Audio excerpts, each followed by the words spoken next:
to 19.6 and 7.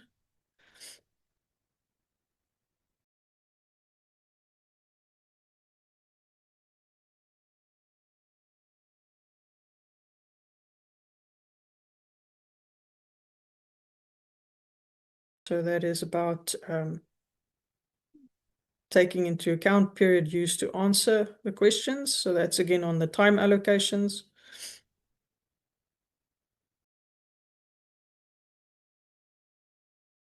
And the amendments in 19.7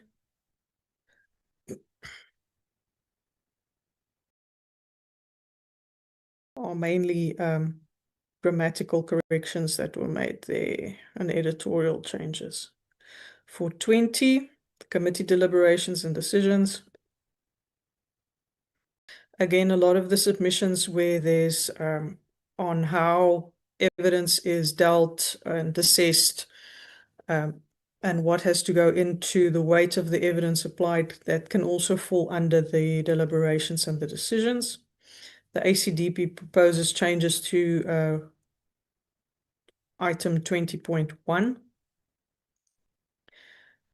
because there needs to be standards clarified.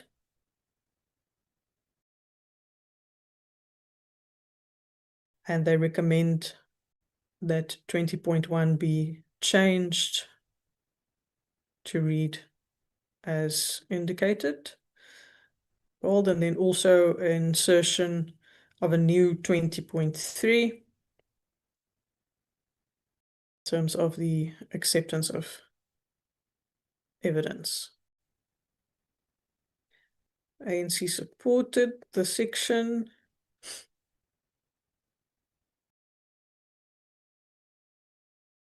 ATM submissions, this is the standard of decision making, just to expand on that. The EFF's amendments is an amendment to 20.1.1. So they've shortened it. In 20.5, there's an insertion of a "the."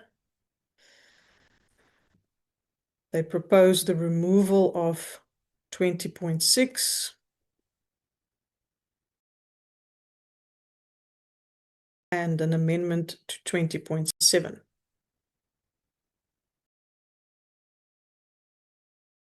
Proposal by the IFP is on the burden of proof required.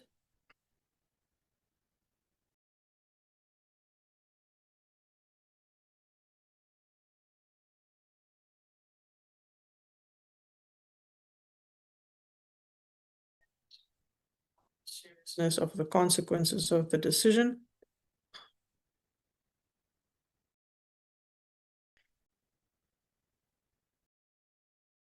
And on the committee report number 21, the ACDP indicating amendments to either 21.2 or 21.1, wherever it will be best suited.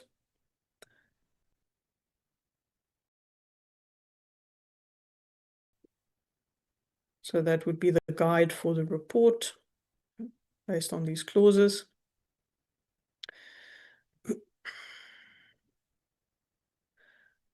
Also indicating all findings on material issues, an amendment to 21.3,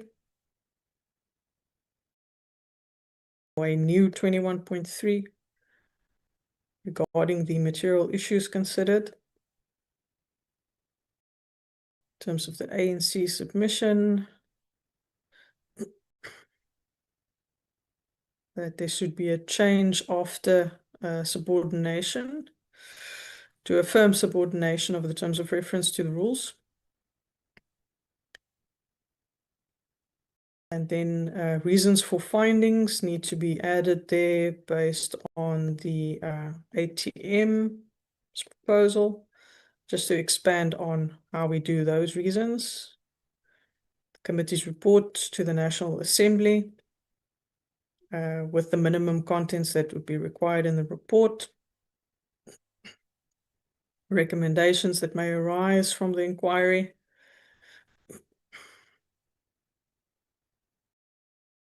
referral of possible criminal conduct, the implementation of the committee's recommendations, and the minority reports.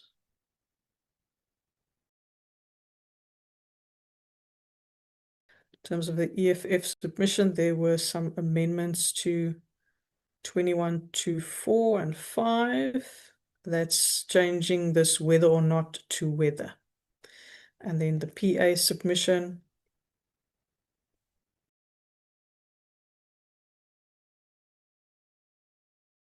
is to propose that that section be added. And in terms of number 22, general aspects,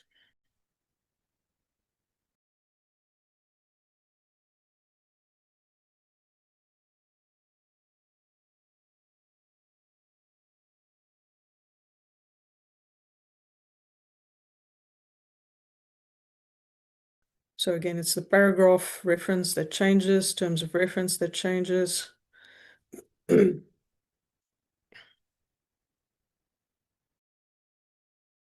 There's an addition, or a removal of the and here.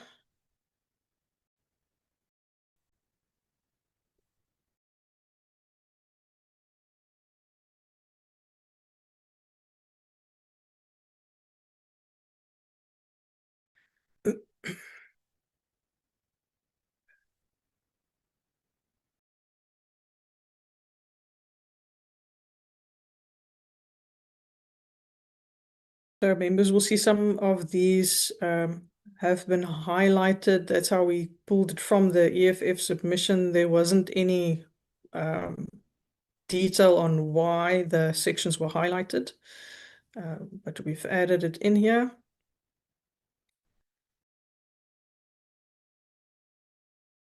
And then there's changes again to paragraph and terms of reference.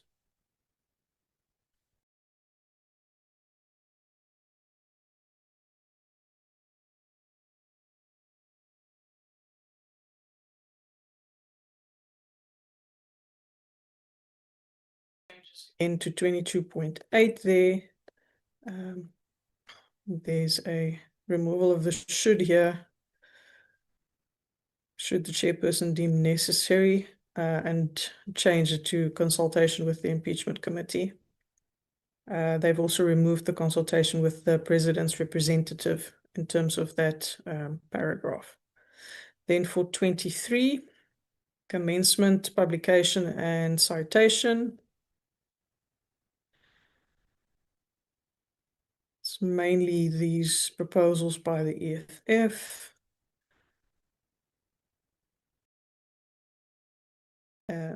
Say that it's the committee that determines, not the assembly that determines.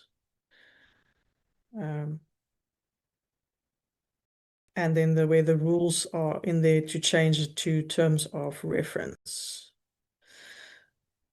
So Chair, that is the full matrix and the submissions that were received, not reading it word for word, but general outlines for the members to consider.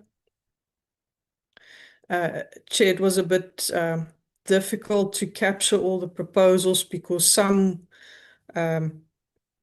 were done as track changes on a document that showed old track changes. Some were general comments expressed by the parties without specific reference to the paragraphs that they would like to see changed. But those are all the proposed amendments that we have received.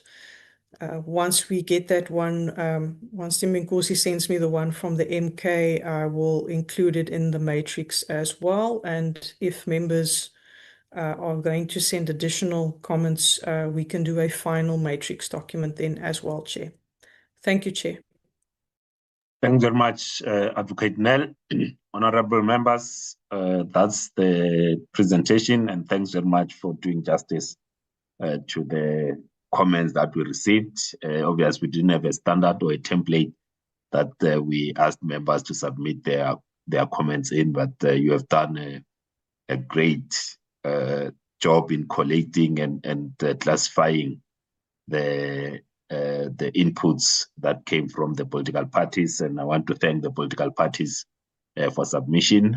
We will include, as I said earlier, the MKP submissions and ensure that they form part of the matrix. Honorable members, that's the document thoughts and also a proposal in terms of how we move forward with this. I had made an earlier proposal that we give a general reflection and that we then move to the next level where in the political parties where there's a violent disagreement with one another, they try to find each other, and that we'll have a much cleaner vision by next week that we can consider.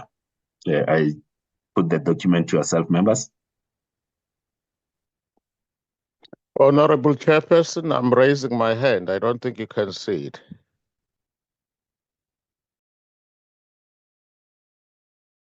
Honorable 𝐶𝐿𝐵, I can't see your hand and I can't see you, but I can hear you. I'll take it that you want to make a submission. I will recognize you, then Honorable Swart and Honorable 𝐟𝐨𝐫𝐞𝐿. Thank you very much, Chairperson. Thank you so much, Advocate Nell, for a good presentation. It shows you started your legal career in the High Court. That's where you got your training from. But on a serious note, I just want to reiterate what we said earlier on. We did submit a document relating to both the evidence leader as well as our comments regarding these guidelines. That document, I resubmitted it in the morning. One of the things that we touched upon, no doubt, relates to what we firmly believe, i.e., the president cannot give evidence through a legal representative or an intermediary. Giving evidence through an intermediary is normally done in criminal cases where a minor is involved. Say a minor was raped, a 7-year-old child or a 12-year-old or whatever, and is scared of facing the perpetrator. We're not dealing with such cases here. We're dealing with an adult, and the information is peculiarly within the knowledge of the president. So he doesn't have a choice with respect, and I'm glad there seems to be consensus that evidence must be given by the president himself and not through an intermediary or a representative. Secondly, obviously, if the president chooses not to give evidence, the law will apply its course. The law cannot be redefined by us in this committee. The law is clear. If there is a case to answer and you choose not to answer or to lead any evidence to rebut that, that case which you have to answer will stand because there is nothing to gainsay it. That's what we mean. In another way of putting it, that's what we mean. Adverse inference will be drawn. That case will stand because there is nothing to gainsay it. So we cannot rewrite the law with respect for purposes of this impeachment committee. In short, where there is a case to answer and the president chooses not to give evidence, that evidence will stand against him and an adverse inference can be drawn against him in the same way as it would happen in any other matters. We cannot rewrite the law for purposes of this impeachment inquiry. The other important point that I wish to make, it is for the president must give evidence first. I want us to avoid a situation whereby there is going to be ongoing debate about when the president should give evidence. The president must give the evidence first so that we know that is going to define the scope of this inquiry. That is going to tell us what it is that we're dealing with, what has been admitted or what remains in dispute. It doesn't help for us to call several witnesses to come and testify or to give evidence in respect of which that is not in dispute at all. So the moment the president has given evidence, we'll all have to reflect and say what it is that still has to be covered here. Is there a case for the president to answer? And then the sequence of witnesses will flow from there. For example, we might want somebody to come and corroborate the version of the president, because it's clear that that is the evidence of the president. If there is no need for any corroboration or evidence to dispute or gainsay that which has been said by the president, and we're all happy that he has given a satisfactory account, that's the end of the inquiry. So my view is simple.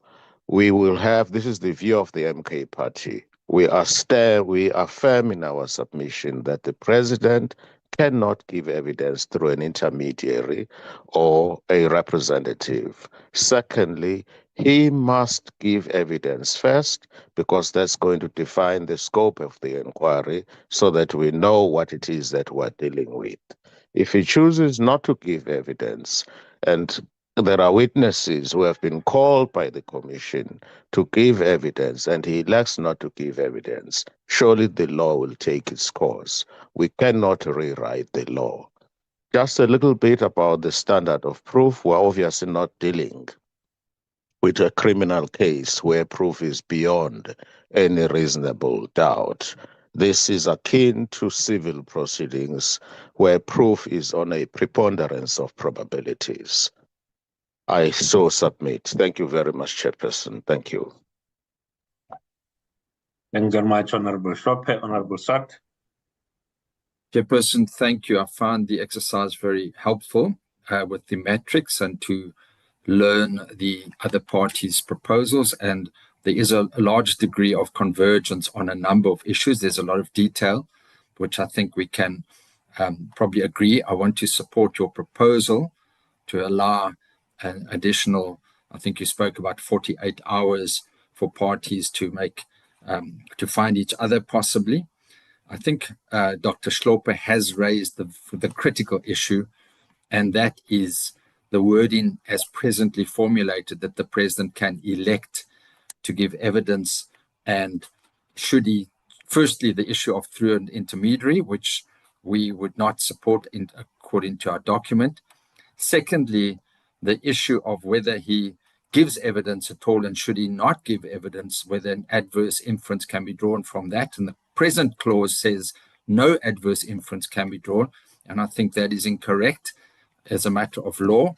A negative inference could possibly be drawn from a lack of giving evidence, or on the other hand, as Dr. 𝐶𝐿𝐵𝐿 indicated, when one then balances all the evidence at the end of the day and the president chooses not to elect, then that becomes a factor, possible negative factor, when one balances on the balance of probabilities. Chairperson, I think this, we need to appreciate, and that's why I made the introductory comments in my note, that this is a unique constitutional process. Whilst we draw from criminal law and civil law, and we are guided by that, this is a constitutional accountability mechanism where we apply an inquisitorial nature as to determine on an objective legal basis whether we are dealing with a delinquent president or not at the end of the day. I will give serious consideration to Dr. 𝐶𝐿𝐵𝐿's suggestion about the president giving evidence first, should he elect to do so, but we would seriously argue that there should be a compulsion for the president to give evidence, or at the very least, should he elect not to give evidence, that a negative inference can be drawn. But at this stage, Chair, I just want to indicate that we support your proposal for additional time. Thank you, Chairperson. Thank you very much, Honorable Doug Moore. Thanks, Chair. Chair, as you said, just a few broad reflections.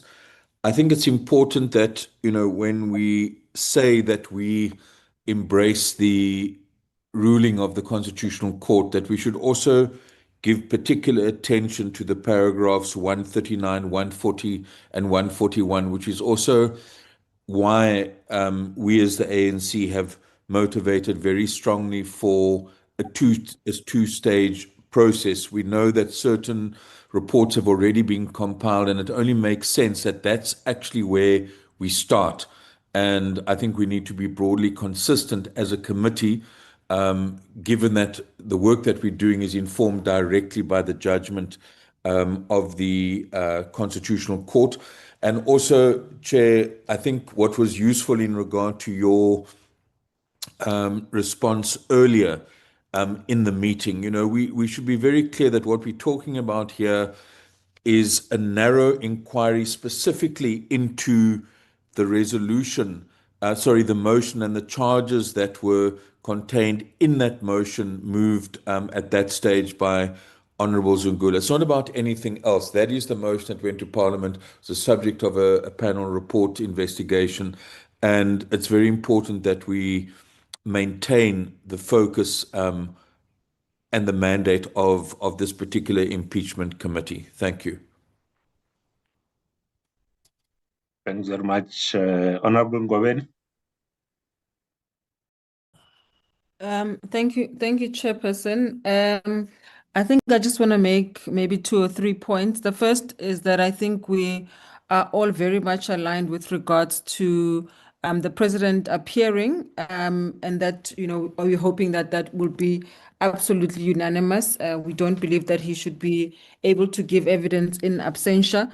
We also agree with the negative inference suggestion that has been made previously. We absolutely agree with that. And then we also want just to say that the entities that are suggested to be able to give or to be able to inform our process, we shouldn't be limited to those. Wherever we can find evidence, we should be able to do that as a committee. And so in the end, I think what we want to really just respond to is the idea, and I think it was Honourable Dagmo just now who spoke to the question of, being as narrow as limited to the motion that is before us. However, narrow should not mean that the scope of it is only limited, that it doesn't encapsulate what we want to find, because ultimately what we want is to be able to assist the committee to discover the truth around what absolutely happened at Phala, and that should be expressly what we hope to do in this particular committee. I also want to say the suggested entities, I think we spoke to this earlier on, should just inform our work and not necessarily limit to those particular entities that have been referred to in the terms of reference. And I think that we should absolutely broaden those.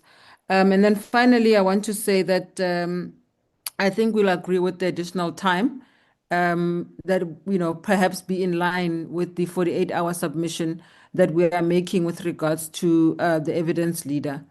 Thanks, Chair. Thanks very much, Honourable Mahlaule. Thank you very much, Chairperson.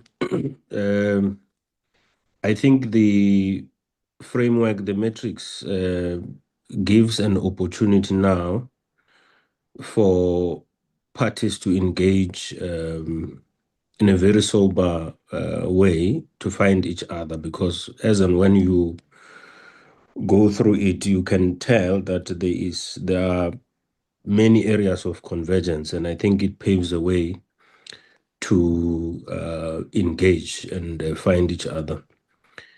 Chair, I want to align with your earlier submission on how you want to deal with that and give parties some time to really interrogate the submissions and engage with each other.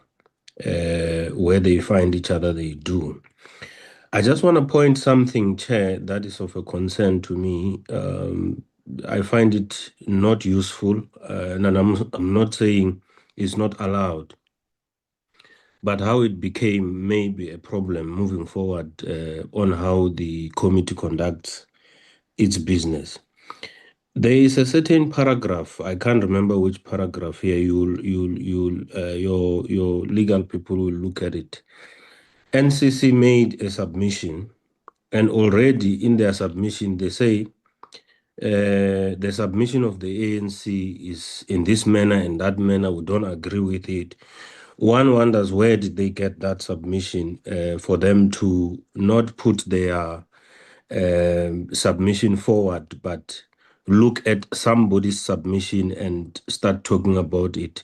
It may, if we were given some equal opportunity for us as well before we submit to know what they submitted, we probably would have an equal footing. It's just a concern, Chair. I'm not making any suggestion on your office, but it leaves us wondering what happened, and maybe moving forward, we may want to deal with that. We don't have a problem with any party saying the ANC, we don't agree with it and all of that, but it bears some question to actually comprehend how another party got to know what would be the submission of the ANC and not submit what is meaningful, but criticize another party. Thank you very much, Chair. Thanks very much, Honorable Mahlaule. I'll respond after, because that's a serious concern as well. Honorable Daniels. Thank you, Chairperson. Chairperson, a right is not a duty. And we believe that the president cannot be compelled to testify. His participation is a right to be heard, not a duty to give evidence. And non-testimony should not have an adverse inference because it can't be weighed against the president when we consider the duty and the right aspect that I've mentioned. Chairperson, Rule 129M1 provides that the impeachment committee must proceed to establish the veracity and, where required, the seriousness of the charges and the report to the assembly thereon. Now, the question that I have, Chairperson, is if the committee must establish veracity and seriousness, may the president be required to answer before the evidence relied upon against him has been identified, presented, or closed? I don't believe it is the case, Chairperson. The president has a right to answer a case that has first been properly presented. He should not be required to disprove an unformulated, shifting, or hearsay-based case. So, Chairperson, you know, we must consider proposals that the evidence leader must first present the evidence upon which the committee is asked to rely in relation to each charge. The president must be provided with a final issue list, such as evidence bundle, witness statements and summaries, expert material, and any adverse material relied upon before he is called upon to answer, Chairperson. The president is not required to answer an allegation, version, or proposition that has not first been placed before the committee as evidence and identified as material relied upon against him. Because, Chairperson, we must consider that this entire sequence is not a technical indulgence. It's a practical content of procedural fairness, simply because a person answers evidence and not suspicion, Chairperson. And it's on that strength that I base what I've just said, Chairperson, for your consideration. And there's so much more to consider. Having perused each party's input, that I appreciate the fact that we are going to come back to have a bite at this in a more effective and diligent way. Thanks, Chair. Thanks very much, Honorable Zungula.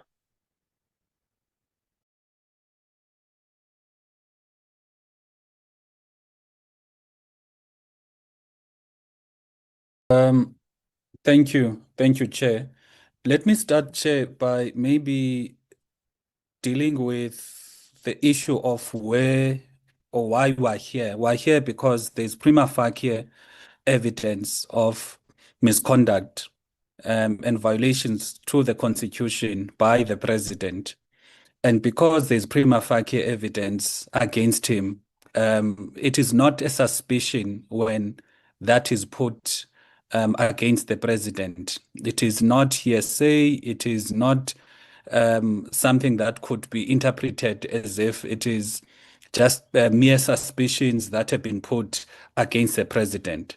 So the question of the President coming to testify, it is one of the most paramount issues that need to be dealt with, because you can't have an inquiry over the President and the President does not come to testify, because him testifying, that is an integral part of the ideals and the purpose of the Section 89 process of holding him accountable. Therefore, you can't hold someone accountable without having that person coming to testify and answer to what is put before him. Something that is based, most importantly, on the independent panel report. The President will not be asked about anything else besides what is the reason why we are having this committee, which is the independent panel report. Which brings me to the other point, that the issue that we're dealing with here is not that there is a public protector report that found that there is some issues, and then that public protector report led to the formation of this committee. We're here in this committee because of an independent panel report.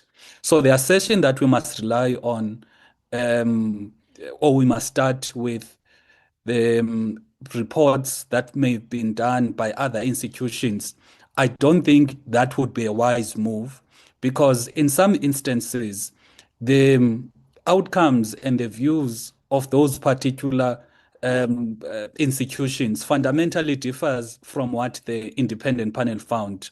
For instance, the public protector's version of paid work is different from the independent panel's version of paid work. So how can then you bring the public protector on her version of paid work to come and testify as a basis, whereas the issue here, we are dealing with an issue of the independent panel report. So no reliance when it comes to when we are starting must be placed on those particular institutions. Reliance must be placed on the independent panel report, as it is a basis of the impeachment committee. That's why even the court judgment is very clear that the independent panel report, according to paragraph 139, the impeachment committee must proceed up until when or until the report is set aside. That judgment says nothing about SARS, the Reserve Bank, or anything else. And then the other issue is that we are in a full-blown trial as we speak, Chair. It's not like we are going to start another process that will lead to another process. This is a full-blown trial. Therefore, we can't say we're going to be listening to these particular institutions to make a determination if we can have another step. The step that we're in now is a full-blown trial. And my view is that we must start with the independent panel report as a basis, because that is why you are here. The last issue is the issue of the witnesses, where we must allow witnesses, we must not close off witnesses to come and testify, regardless whether a witness used to work in the intelligence of the country. They must come testify, they must come bring evidence, because this process must be an evidence-based inquiry, in which we're trying here to ascertain the truth. Therefore, we can't then block out individuals who may assist the inquiry with evidence on the basis that they used to work in the intelligence of the country. The question that perhaps would need to be answered by the legal team is that when Chief Justice 𝐵𝐻𝐵 was delivering the report to the then Speaker, he made a statement that their work is done. And now that report becomes a report of the Speaker. Now, in the case whereby, as a point of departure, as it has been proposed, that the independent panel must come and table the report, how would that look like if the authors of the report are of the view that their work was done the minute they handed over the report? And even in the litigation that is currently happening, the assertion is very clear that abangeni ndawo. So what then would be the way to deal with that in terms of ensuring that we get their view, their wisdom, and their understanding, which led to that report with those conclusions, and at the same time deal with the question of, can they come testify or can they come to table their report? Thank you. Thank you very much, Honorable Litchfield Chabalala. Thank you, Chair. After this, I will excuse myself. Honorable Zungula has covered me on the legal technicalities that govern this, and I'm glad I'm speaking after him. So I will do what is done in the military, where a junior speaks to a senior and they say permission to speak freely. So can I speak freely? We are very busy, GNU. This is an election year. If you are calling us here to come and talk to the Sudanese businessman, to the immigration officer who let such a huge sum of money pass through our borders, or to a bank that allowed this man to withdraw such a large sum of money, you can't even withdraw dollars directly in this country. You want us to talk to the workers at Palapala Farm, every one of them talking about the president, but the president is not appearing. You are really wasting our time. I say again, it's an election year. If that's what we are formed for, in the words of Honorable Daniels, we are here to establish the truth so that we don't drag the president to the impeachment committee based on hearsay. But you want us to conduct that process precisely based on hearsay, because all of those people will be talking about him, but he's not appearing.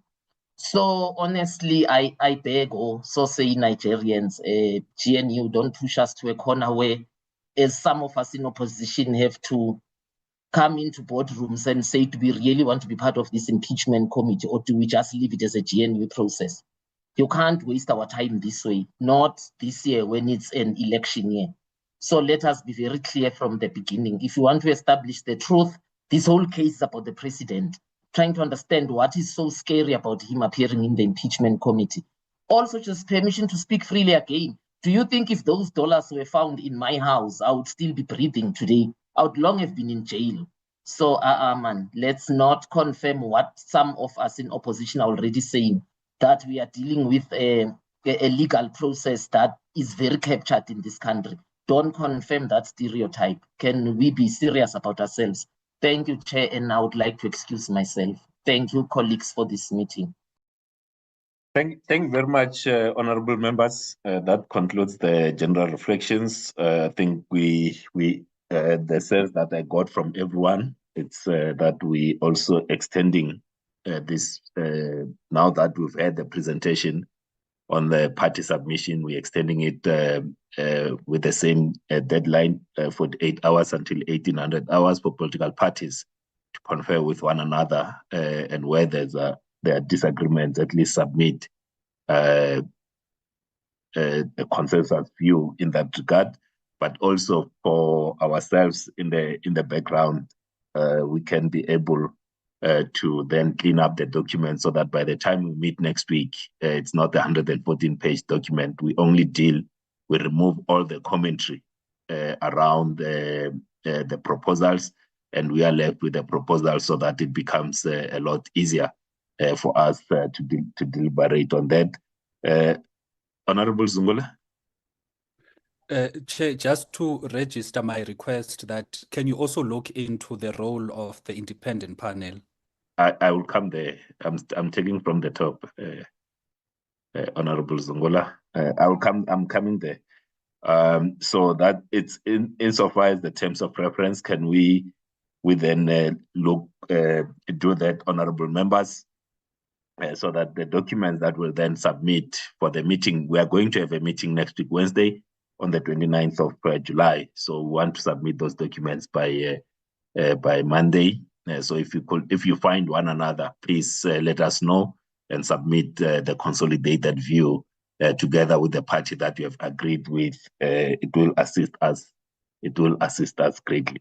There are two aspects that we have to check. So there's one that the Honorable Zungula has tabled insofar as the independent panel report, whether we can get the authors of the independent panel report to come and table the report to the committee and interact with ourselves. I think we have to write to the authors, but also together with legal to check what's possible in this regard. It is also my desire that the authors of the panel report appear before the committee, table the report. If you remember very well, even though one was not a member of parliament at the time, the report was handed to the speaker. It was never briefed to any committee in parliament. So this is the committee that's supposed to be briefed on it, taken through it, all the considerations of the evidence and how the panel arrived at its decision. I think we can all benefit from that, and we'll ask legal to then deal with that issue. I was listening, honorable members, to the input first that was given by Honorable 𝐿𝐵𝐿, and then the subsequent inputs insofar as the president's appearing or testifying before the committee. And there's I think for me it leaves a bit of a legal question that I would like to ask legal, if at all, if they can assist, whether we can compel the president to testify, and if he doesn't, what does that what will that mean for the committee? Because I think there's that issue around the negative inference that might have to be made in that regard, because so that we are on the right side of the law.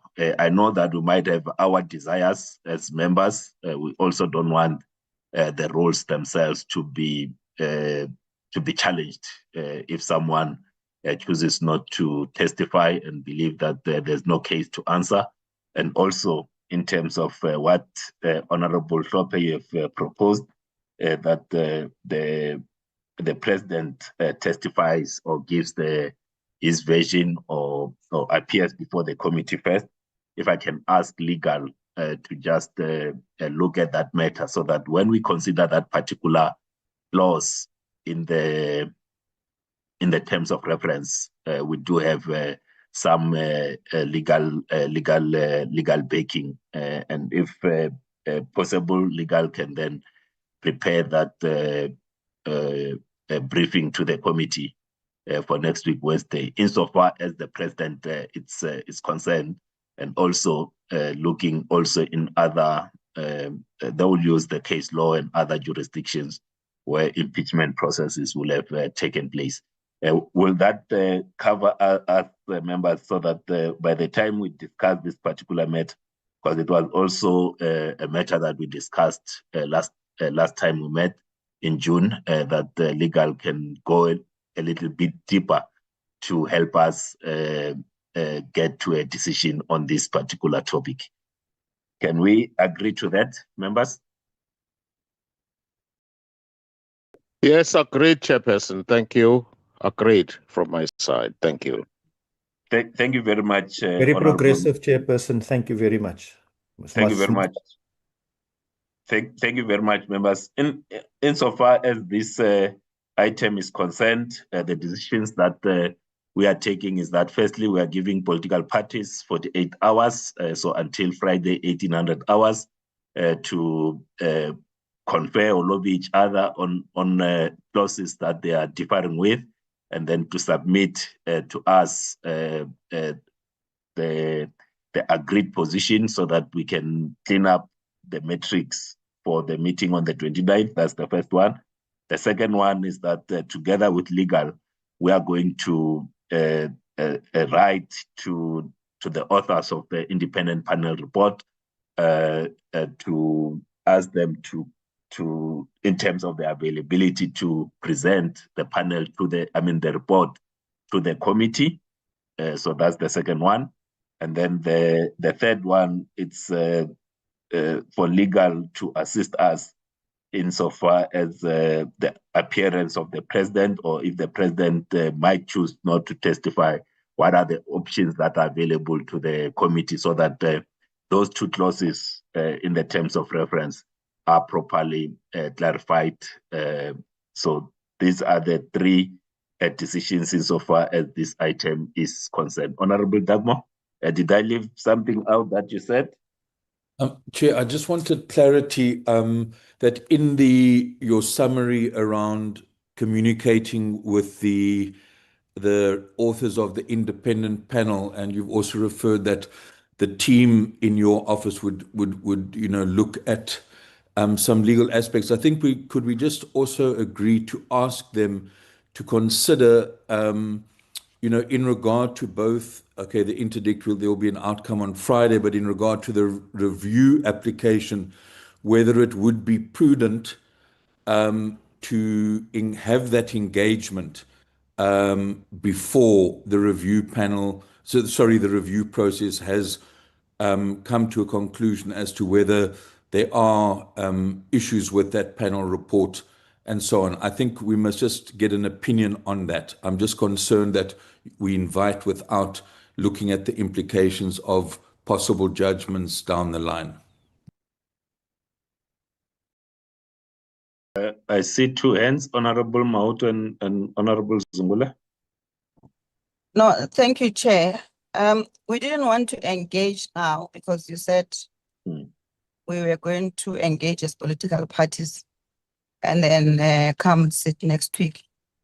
But now we are forced to speak because we see that you are already moving. One, it must be noted that the EFF objects to the president not giving evidence himself. Will be failing the people of South Africa. Will be failing ourselves, will be failing in our duties to hold the executive to account. He's an individual who's been elected into an office, not through lawyers, by him, and him taking the oath of office. So he must come here. The same way he answers questions in Parliament, that's holding the president to account. He is now compelled, not even by Parliament, by the Constitutional Court, to come and be held accountable here. There were no lawyers when he took an oath of office. There were no lawyers when we were electing him.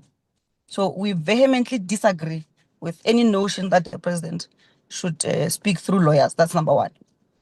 Number two, Chair, the Constitutional Court is very clear. This matter, this report, independent panel report, must be referred to the impeachment committee. There's no legal opinion that you need to seek in relation to the review application tabled by the president. We're continuing until such time that the report is set aside by a competent court of law. As it stands now, there's no such a judgment. The judgment we have in front of us is the one that says the matter must be referred to the impeachment committee, and that's exactly what we're doing. So I oppose the proposal that says go and seek legal opinion. We don't have money. Our people are dying. Children are falling into pit toilets. Let's save the little resources of the state and focus on things that are going to help us take us somewhere. You don't need any legal opinion on a judgment that is tabled or was issued by the Constitutional Court, the highest court in the land. Thank you, Chair. Honorable Zungula. A quick one for me, Chair. I initially thought I'm done speaking for the meeting because you were done with your conclusions. However, maybe I'm rushing, but we can't allow a case where the process is are second guessed indirectly, because there is a court ruling that has led to where we are, and the work of the committee must proceed up until that independent panel report is set aside by a court of law. Therefore, it cannot be that even the authors now of that independent panel report are asked to give an opinion whether their report is actually going to stand legal scrutiny, because the suggestion that has been made is basically saying, as the authors of the independent panel report to advise when it's taken to court, will it survive constitutional scrutiny or legal scrutiny? And without being biased, there is no person who can then say, no, I think my report was shoddy, therefore let's hold off up until those processes are done. The process must continue. If we meet next week, we decide, we conclude on the evidence leaders, we conclude on the terms of reference. The following week, we must have the independent panel, Chief Justice 𝐵𝐻𝐵, and team coming to table the report, if possible.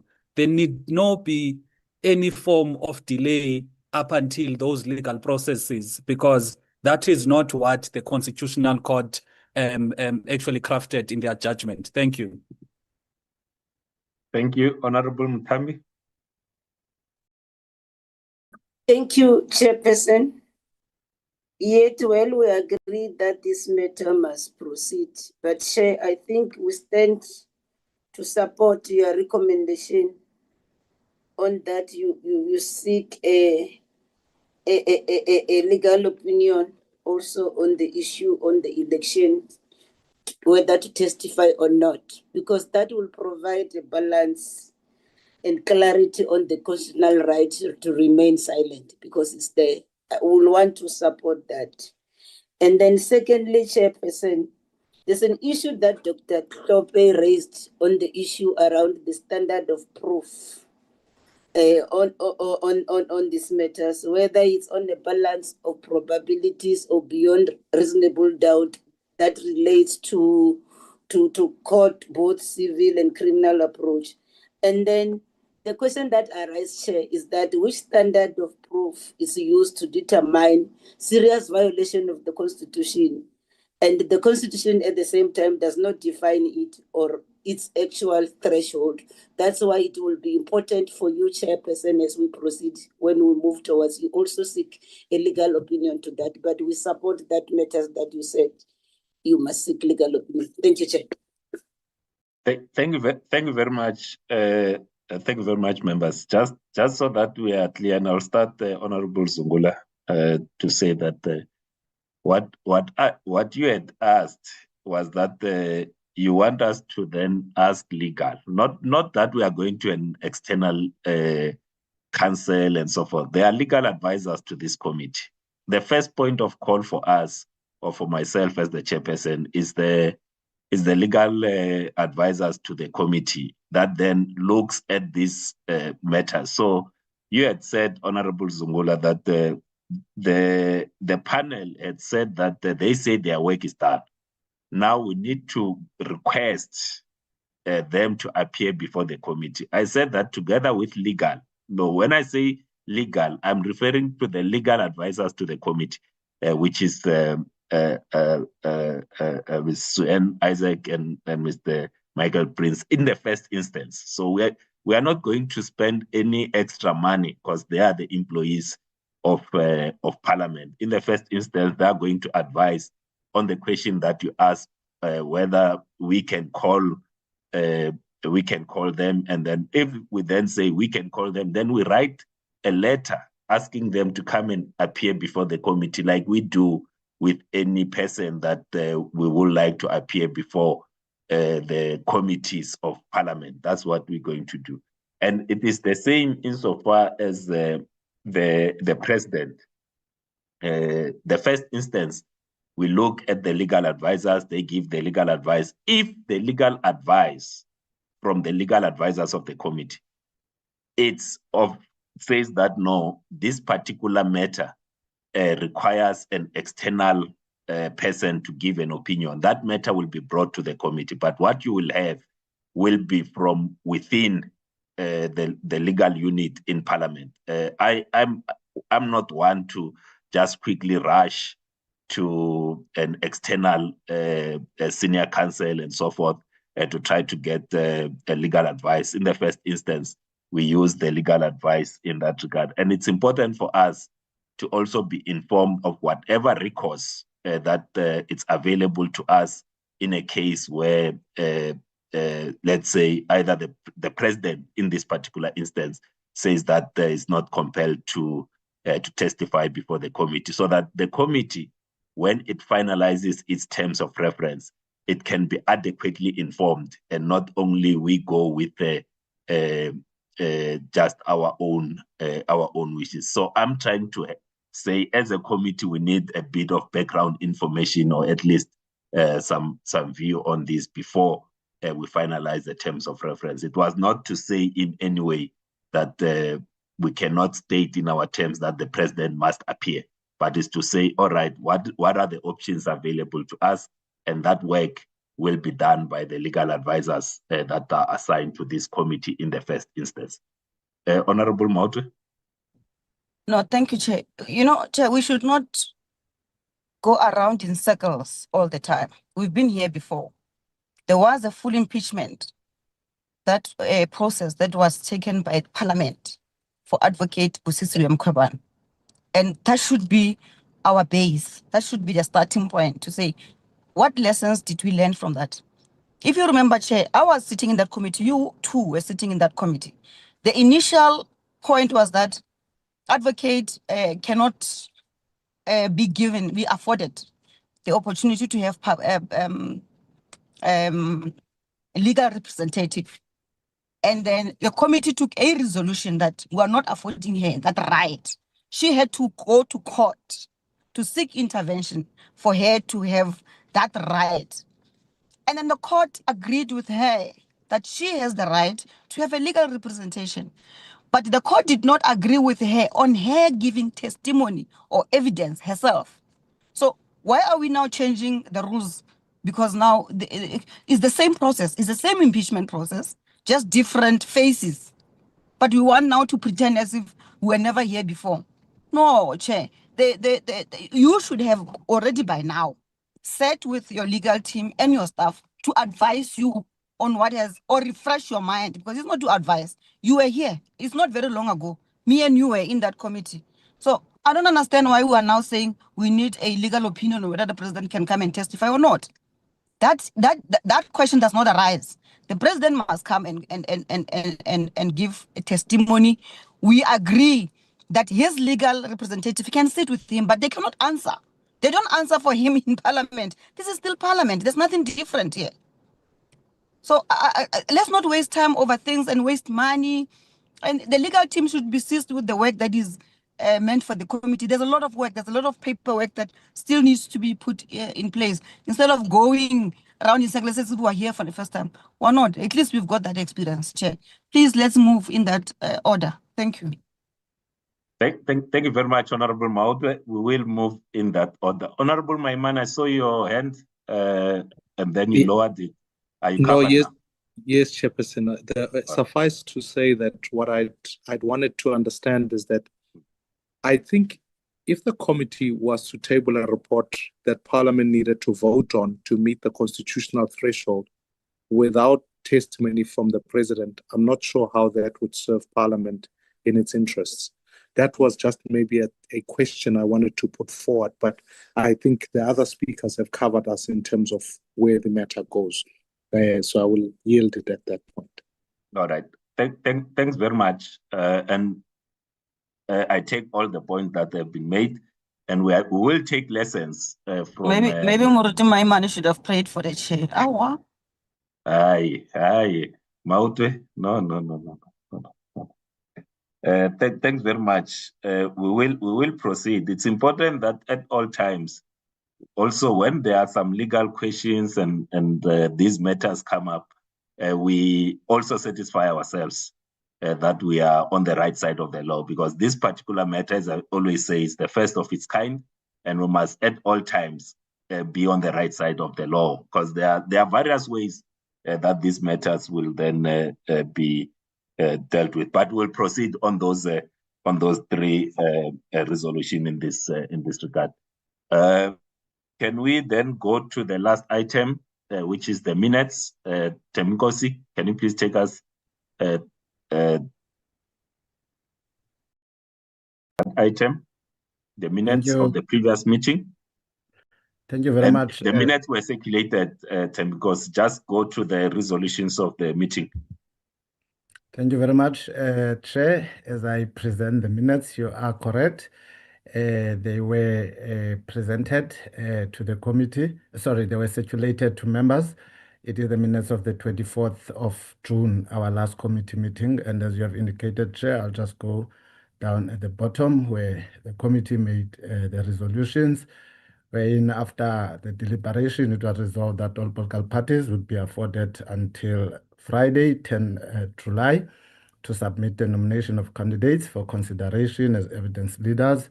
The same resolution was made in relation to the TORs, and was also indicated that the committee secretariat should provide members with a list of all parliamentary support staff supporting the committee together with their respective roles. Committee agreed that the senior evidence leader would not be subjected to a vetting process, as that would be time-consuming and could result in delays. The appointment of junior or assistant leaders will be left to the senior evidence leader. The committee further agreed in principle that additional specialist support may be required, and this could include investigators with expertise in forensic investigations, exchange control matters, and data analysis. And the last one, Chair, was the draft directive which was presented outlining the appointment of the evidence leader was adopted with an amendment on the appointment of junior evidence leaders. And then we adopted the minutes of the previous committee meetings, Chair. And also, Chair, as you will be moving for the adoption, I think there's two important issues that you might want to address. One relating to the concern that was raised by Mr. Mahlaule, and the other one relating to the document that would have been submitted by MKP. Thank you very much, Chair. Thank you very much. I will deal with that issue after we have gone through the minutes. Are there any corrections to the minutes, honorable members?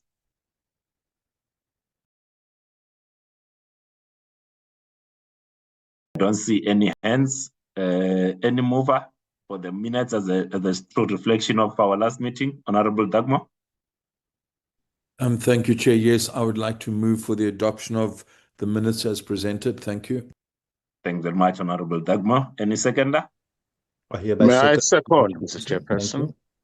Honorable 𝐶𝐿𝐵𝐿, Honorable Daniel second. Thank you very much, honorable members. There were just two issues that as we move towards closure, that I just need to raise. And so there was one, the issue around the input of the MKP, that we had missed them. I think we missed them because they were submitted to the WhatsApp group and without context.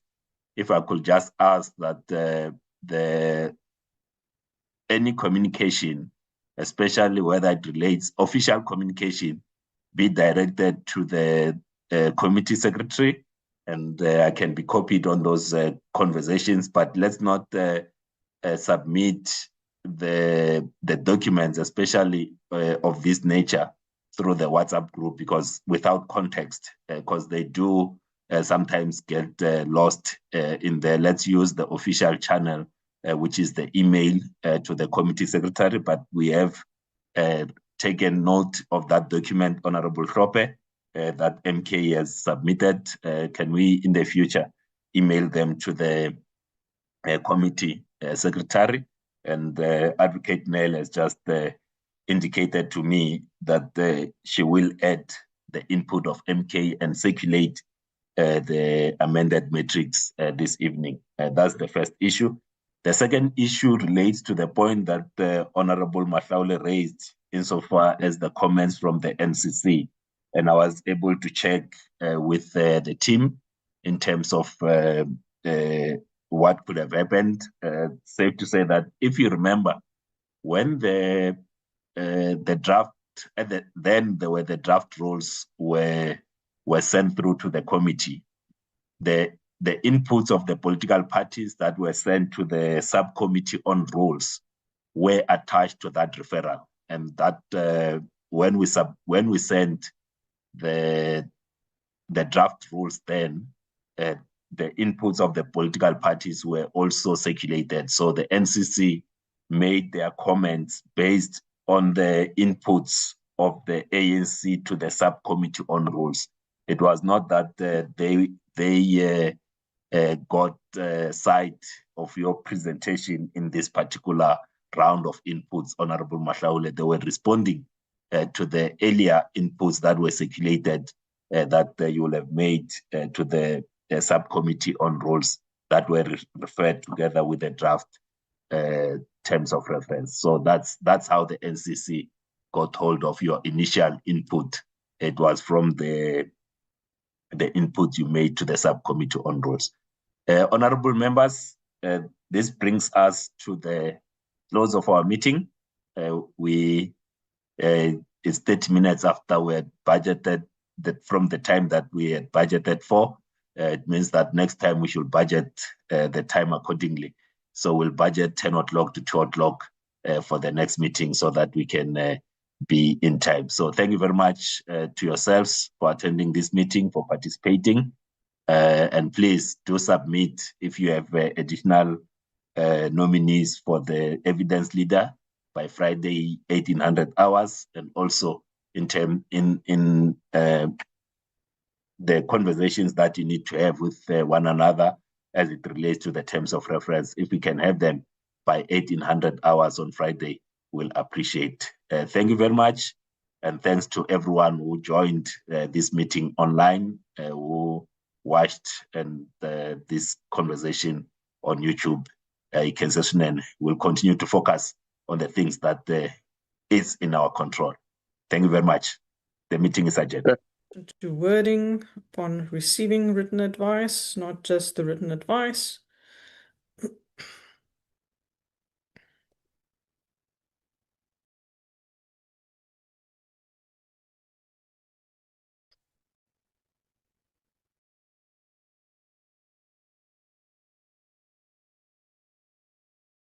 And then an addition of 1622.4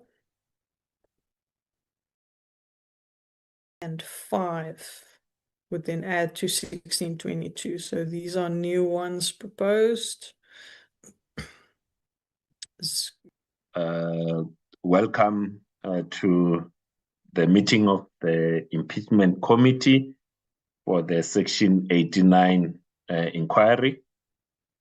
Just wanting to check with the committee secretary, 𝐼nkosi, if we do have a quorum of members in attendance. Good morning, Chairperson, and good morning to the honorable members. Yes, Chairperson, we do have the quorum for the meeting. You may proceed. Thank you so much. Thank you very much, 𝐼nkosi. Just to indicate, honorable members, that this is the ordinary meeting of the Impeachment Committee.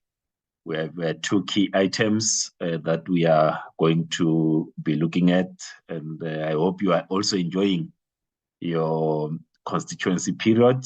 It's the second last week of the constituency period, but ourselves as the Impeachment Committee, we continue our work. And we have always said that we focus on the things that we can control and leave the other things in the hands of those that deal with those other matters. As you will know, honorable members, that there was the interdict hearing that was held last week at the Western Cape High Court. We have been informed that judgment will be delivered on Friday at 10 o'clock in the morning. So as soon as we have the judgment or the ruling of the court, we will share it with yourselves. 𝐼nkosi, if you could just fly the agenda for us.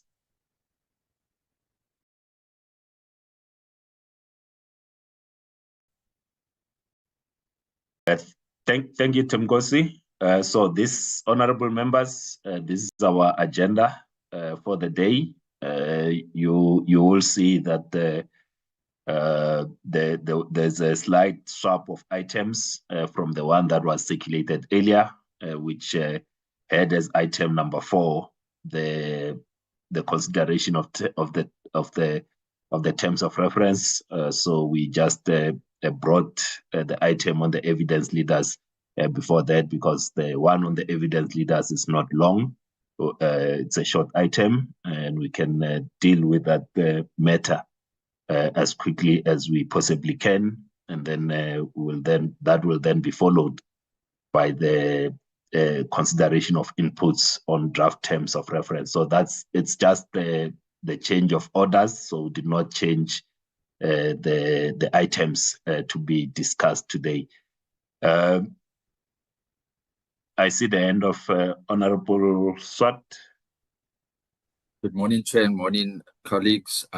Chair, we forgot to pray, but that's we can do that another time. But I just wondered whether we would go beyond the time today, given that the draft terms of reference are, the matrix is more than 114 pages. If so, I might need to tender an apology if we go beyond 1 o'clock. Thank you, Chair. Thanks very much, Honorable Swart, and thanks for always reminding me to stay true to what we had resolved in terms of the need to start our meeting with a moment of silence. That's something that I have to ensure that it happens. I see you, Honorable Litchfield. If I can just ask honorable members, as we have been diplomatically reminded that we're supposed to have started the meeting with a moment of silent prayer or meditation, as we had resolved in the last meeting. If we can just observe a moment of silent prayer and meditation, then we'll proceed with the meeting.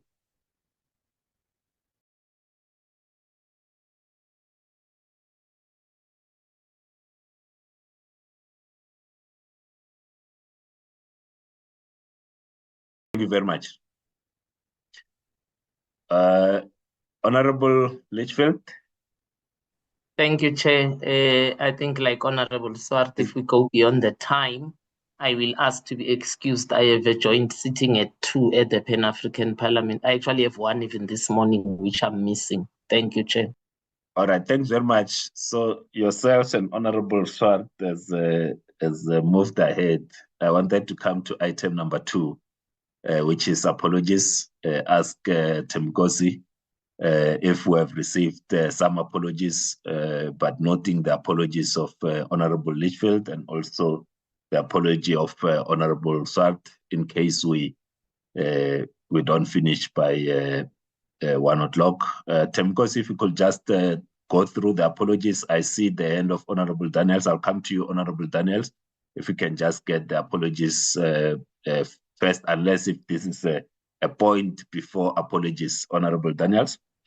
Good morning, Chairperson. Good morning, colleagues. No, Chairperson, I will wait until you give me the opportunity. Thank you. Thank you very much. 𝐼𝐶𝐭, apologies received?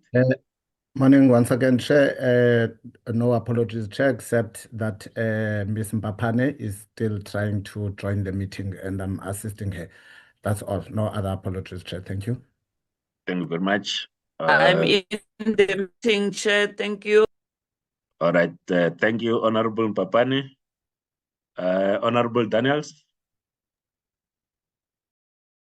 Yes, good morning, Chairperson, and thank you. I also just want to tender an apology should the meeting exceed, which I expect is going to happen beyond 1 o'clock. Thank you, Chairperson. Thank you very much, Honorable Daniels. If we all be considerate with the time, we'll finish at 1 o'clock. But if we give long speeches, we'll go beyond 1 o'clock. But those 3 departures, in case that we don't finish the agenda by 1 o'clock, will be noted. So let's note those apologies, honorable members, and then move to item 3, the tabling of correspondence. since our last meeting. 𝐾𝐨𝐧'𝐭, if I could just ask you to table the correspondence that we have received. Thank you very much, Chairperson. Chair, the correspondence is from our last meeting, which would have taken place on the 24th. So on the 25th, the first correspondence to come in would have came from the MK Party. It was a formal nomination of an evidence leader. However, on the 30th, we received another correspondence from the MK Party wherein they withdrew the nomination of the evidence leader and replaced it with another senior counsel as per what is on the screen. And then, Chairperson, on the 1st of July, we received a letter in the form of a notice of motion from the MK Party calling on the committee to subpoena the speaker and obtain the... Just hold the honorable, 𝐾𝐨𝐧'𝐭. Honorable Litchfield, is that the new hand or is the Ligas one?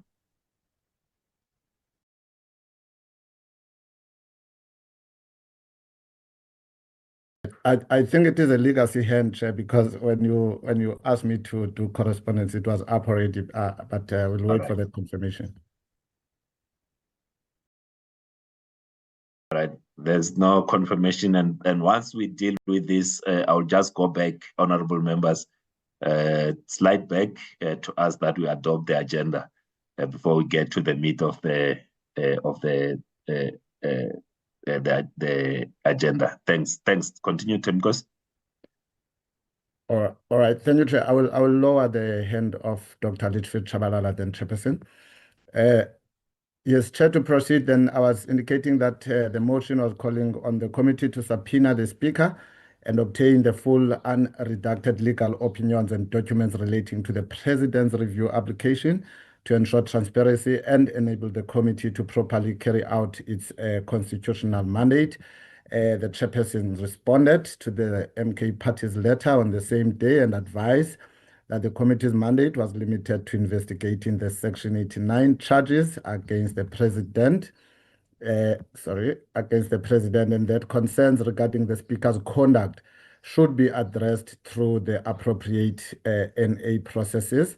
And on 2nd of July, we received another communication from the MK Party where it contended that the motion was wrongly characterized and arguing that it seeks access to a legal opinion relevant to the committee's mandate rather than an investigation into the Speaker, and that the President's court challenge directly affects the committee's ability to perform its work. The MK Party was therefore calling for the motion to be tabled, debated, and voted on by the committee. Chair responded on the same day and maintained the position that was set out in the previous letter, also reiterating that the MK Party's request should be pursued through the appropriate National Assembly processes. And then, Chair, on the 10th of July, as members would also be aware, it was the closing date for the nomination of evidence leaders, as well as the inputs on the terms of reference. So the following correspondence mainly relates to that. Chair, it would have been a DA's formal nomination of evidence leader, wherein the names of Advocate Kate Hofmeyer, SC, and Advocate Cohen came up, and then Chair, it was the ATM's nomination of Advocate Goldberg, Senior Counsel, and then it was the IFP's nomination of Advocate Morane, Senior Counsel, Action SA's advocate of nomination of Advocate Hofmeyer, Senior Counsel, ANC's nomination of Advocate Zinzile Matebese, and just an omission that it will be reflected on the document that is to be presented by legal services on the matter. There is a second name of Advocate Taki, I just don't want to say Matima, yes, Chair. But it will reflect on the document that will be presented by legal services. And then, Chair, we also received a nomination from the EFF, also of Advocate Morane, Senior Counsel, and also a nomination from National Colored Congress of Advocate Jamie, Senior Counsel. And Chairperson, the next correspondence would have been on the 14th of July. It relates to the same matter that was raised by the MK Party. And the response of the chairperson was same. Chairperson sent the letter that would have been sent on the 3rd of July to maintain the position of the chairperson. And then on the 17th of July, we received a letter from Action SA. It was a request for the Section 89 to consider sub-disciplinary findings and related evidence in the Phala inquiry. And of course, the chairperson responded on the 20th of July and indicated that the correspondence will be deposited as part of the evidentiary record for consideration by the committee in the course of its work, together with any other relevant evidence placed before it. Also, the chairperson indicated that he intends to engage with the chairpersons of other portfolio committees that would have previously considered matters relating to the Phala matter, with a view to obtaining any information that may assist the committee in the discharge of its mandate. Chairperson, that is the correspondence. It was shared. These letters were all shared with the members via email. There were too many, Chair. Sometimes when there's this number of documents, I don't normally put them on WhatsApp. So I would have shared them via email if members want to have a sight of them. Thank you very much, Chair. That is the correspondence before the committee. Thank you very much, 𝐶𝐿. Before there are questions on the correspondence, I will just ask for the retrospective acceptance of the agenda. If someone could just move retrospectively for us to accept the agenda as it is. Honorable Swart, are you moving? Yes, Chair, I move. Thank you. Thanks very much. Honorable 𝐶𝐿, is that you seconding the agenda? I'm seconding, Chair. Thank you very much. Thank you very much, Honorable Swart and Honorable 𝐶𝐿, for moving for the adoption and seconding. Honorable members, those are the correspondence that have been received by the committee and myself as the chairperson. I will now ask if there's anyone that has got a question in terms of the responses that will have been given to those that have written to the committee.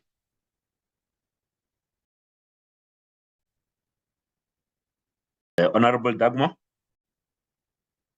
Thanks very much, Chairperson. Greetings to all on the platform. Just to say that in terms of the correspondence where you have responded to the letter of MKP concerning the Speaker, I think that, in my view, is the correct response. And I think all of us are also aware of the fact that there has been other correspondence directed to the Speaker and the Deputy Speaker about proposed motions of no confidence, etc. But I think it's correct that we, as you've indicated in your letter, stick to the mandate of the committee. So thank you, Chair. Thank you very much, Honorable 𝐷𝐴𝐺𝐻, and that's the position that we also I articulated even when we met in June, that we need to stick to the mandate of the committee. Like this is a committee with a specific function. Our mandate is not broad. We are established to deal with effectively the motion that the Honorable Zungula tabled.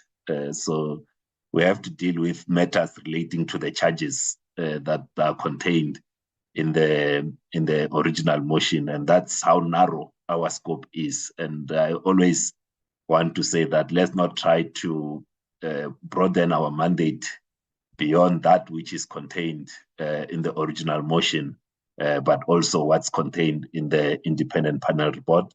And like I said, and I want to repeat it, if there are any unhappiness with the conduct, the actions taken by the Speaker, let's use the National Assembly, and as if it relates to the use of finances and so forth, there's a committee in Parliament that looks at the financial management of Parliament.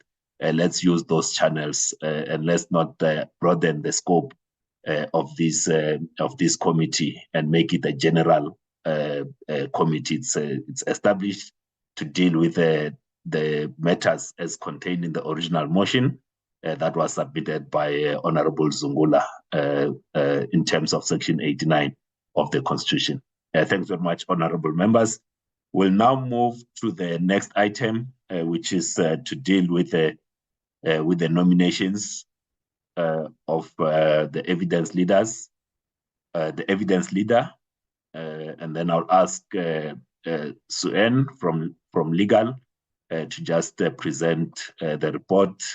We did circulate yesterday the list of those that were nominated and also indicate their availability or non-availability. Suen, could you please take us through the names of the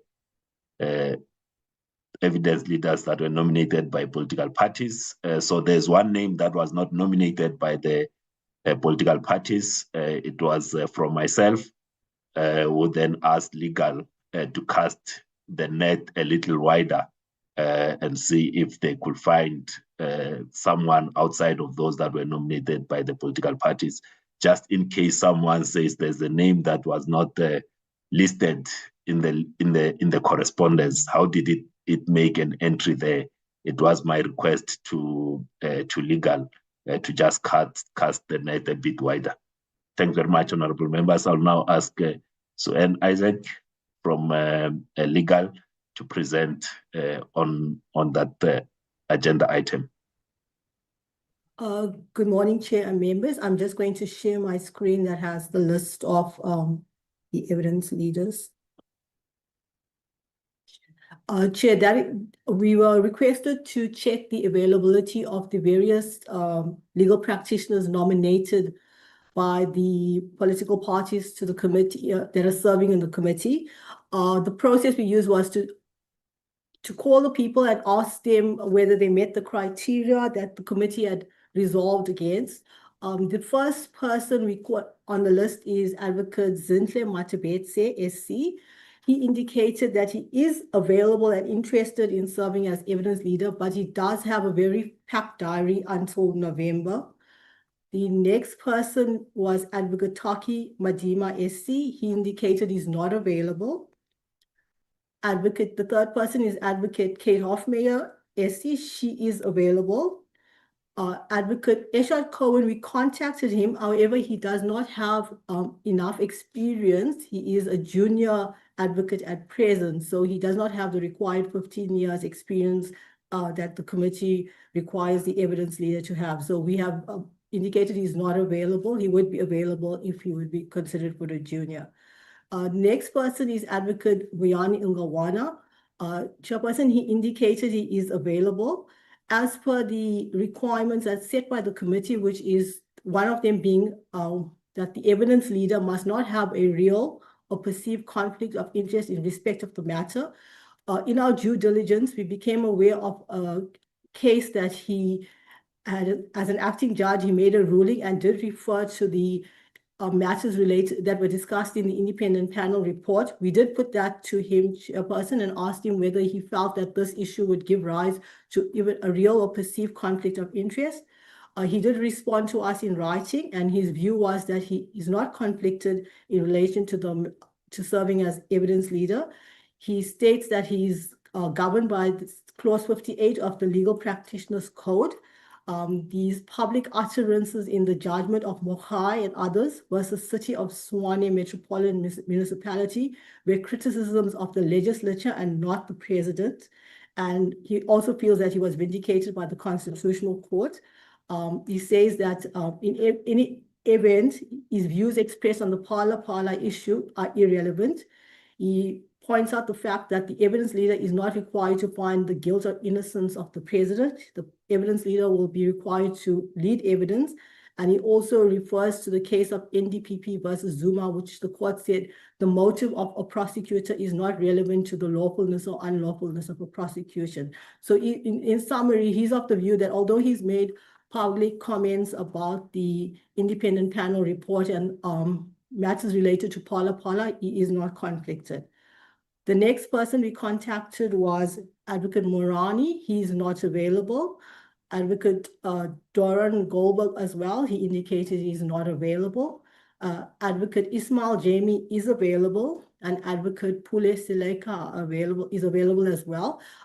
With regard to those counsel who are indicated they are available, As you would be aware, we would want council to comment in August, and most council already have predetermined dates, but the ones who are available can commence work in August while they still continue with matters they have already committed themselves to. So they will be able to start work in August. Chairperson, those are the list of the nominated evidence leaders, and the availability is indicated there. Thank you.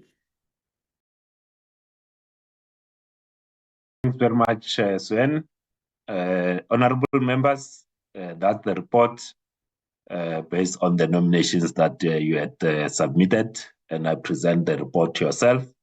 And you can then ask questions or make recommendations in terms of how we move forward. As you know that when we met last time, we had indicated that we'll bring the full list to the committee, the ones that are available, and then we will then make a recommendation to Parliament. As you know that we are not the appointing authority. We make the recommendations or reflections, and then Parliament will then deal with the issues of supply chain. But at all times, we committed that we'll be transparent with each other, but also with the people of South Africa. I see the hand of Honorable Mahlaule. Thank you very much, Chairperson, and greetings to you, and greetings to honorable members. Let me start by welcoming the list of evidence leaders. And I think in our respective political party work, we have done well in trying to scale it down to a reasonable number, which will make it easy for us to make a determination. I just have a concern with the issues emanating from the due diligence that was done by the parliamentary legal around the name of Advocate Vuyani Ngalwana SC. He may have a view that is not conflicted, and that would speak to real, because we have real and perceived conflict of interest, and a person must satisfy the two.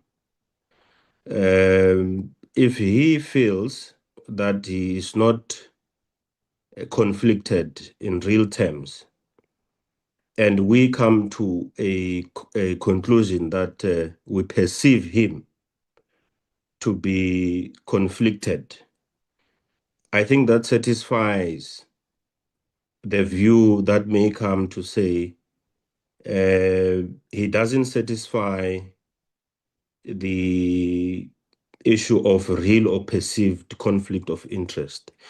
And my view is that for us to enter into a clean process, we need to look at the perceived conflict of interest that is around his name, and rid ourselves from entering into a, for a lack of a better word, dirty relationship with perceived conflicted people on the matter. So I would propose that if it's supported, we eliminate the name and be left with names that will not create problems for us when we move forward.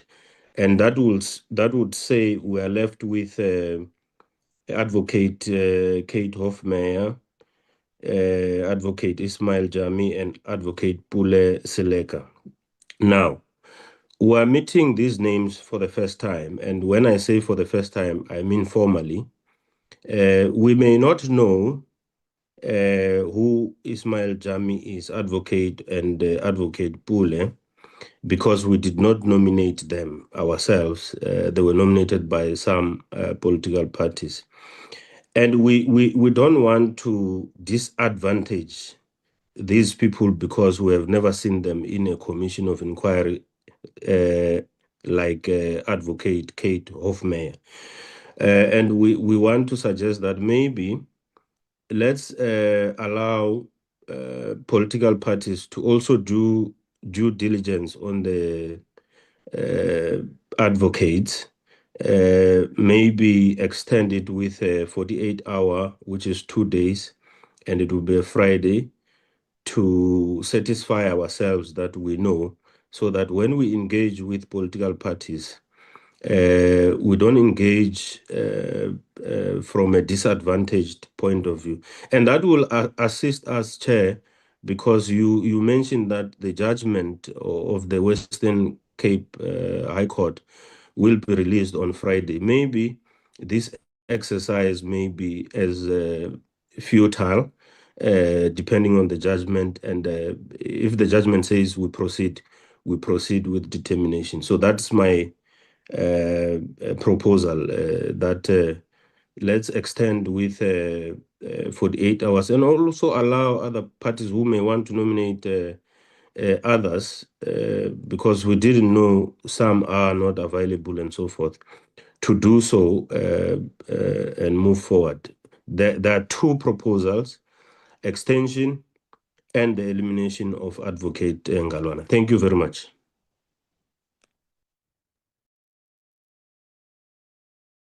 Thank you very much, Honorable Mashaule. Honorable Daniels. Thank you, Honorable Chairperson. Honorable Chairperson, I'll be very quick. I just want to put on record our dissent that we're not appointing authority. We're not the appointing authority. That Parliament has that competency, like you have said earlier on, Chairperson, and you're quite correct. But it doesn't take away the reality of some political parties nominating senior counsel. Those nominations will be procured eventually, which may have the prospects of bordering or being synonymous to a political appointment disguised as having been through the parliamentary procurement processes. There's no ways that it can exclude that close proximity of the party who's nominated to the one who's eventually going to be procured through the processes. I just wanted to express our dissent on that, and that we shall not partake on nominating any, or not nominating, on deliberating on this particular item, other than expressing our dissent to that. Thank you, Chairperson. Thank you very much, Honorable Daniels. Dissent noted. Honorable Advocate Breitenbach. Thank you, Chair. Good morning to everybody. I'm persuaded by the argument put forward by the Honourable Mahlaula. We would support a short postponement in order to round up on the due diligence, and perhaps we can have discussions between the parties and reach consensus on a candidate. It would be, I think, worth the time to try and reach that consensus. So I support that proposal. Thank you, Chair. Sorry, Chairperson, I've raised my hand. Chairperson. Honorable Shope, I'll note you. You'll come. You'll come, Honorable Shope. I'll add you on my list because I don't see the hand up here. I'll add you to the list. Honorable Ngobeni. Thank you, Chairperson. Given that, and good morning to all of the colleagues. Look, we are not opposed to the 48-hour proposal, that there should be further deliberations for members to be able to do their due diligence. However, the idea of a further nomination or further nominations for us is not something that we would entertain, particularly because members or political parties were not limited to the number of nominations that they would have. And if we are to do further nominations, then we are also going to ask for a further 48 hours for us to make our due diligence. We agreed as a committee that we were going to nominate by a particular date, which all political parties submitted to, and then we've come to this point. And now that we have to deliberate on this matter, we are asking for a further 48 hour, and that is fine at this particular juncture. But we would not support that there should be any further nominations. We've got 4 names to work with. There's a suggestion that one be taken away. That's perhaps what we should be discussing, and then go forward from there. But there's no point in making any further nominations. And I would leave it there for now. Thank you very much, Chairperson. Thanks very much, Honorable Wessels. Thank you very much, Chairperson, and good morning to yourself and to the colleagues on the platform.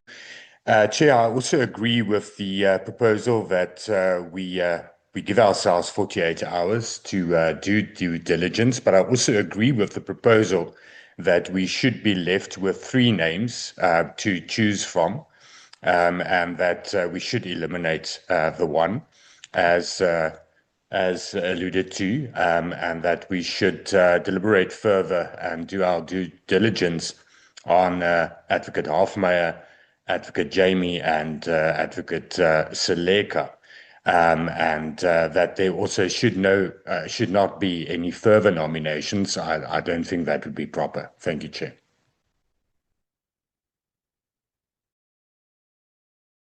Thanks very much, Honorable Zungula.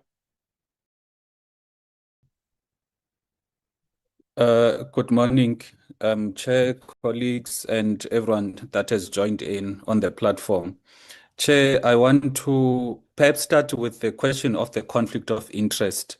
The committee did discuss and agree what is defined as a conflict of interest, that any senior counsel or advocate that has taken part in litigation on this issue would be viewed as a person that has a conflict of interest.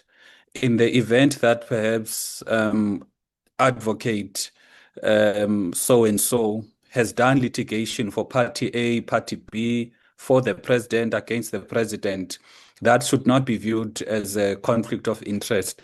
So I think, Chair, let's just stick to what previously we had agreed on what is characterized as a conflict of interest, because that discussion amongst ourselves dealt with both real and perceived conflict of interest.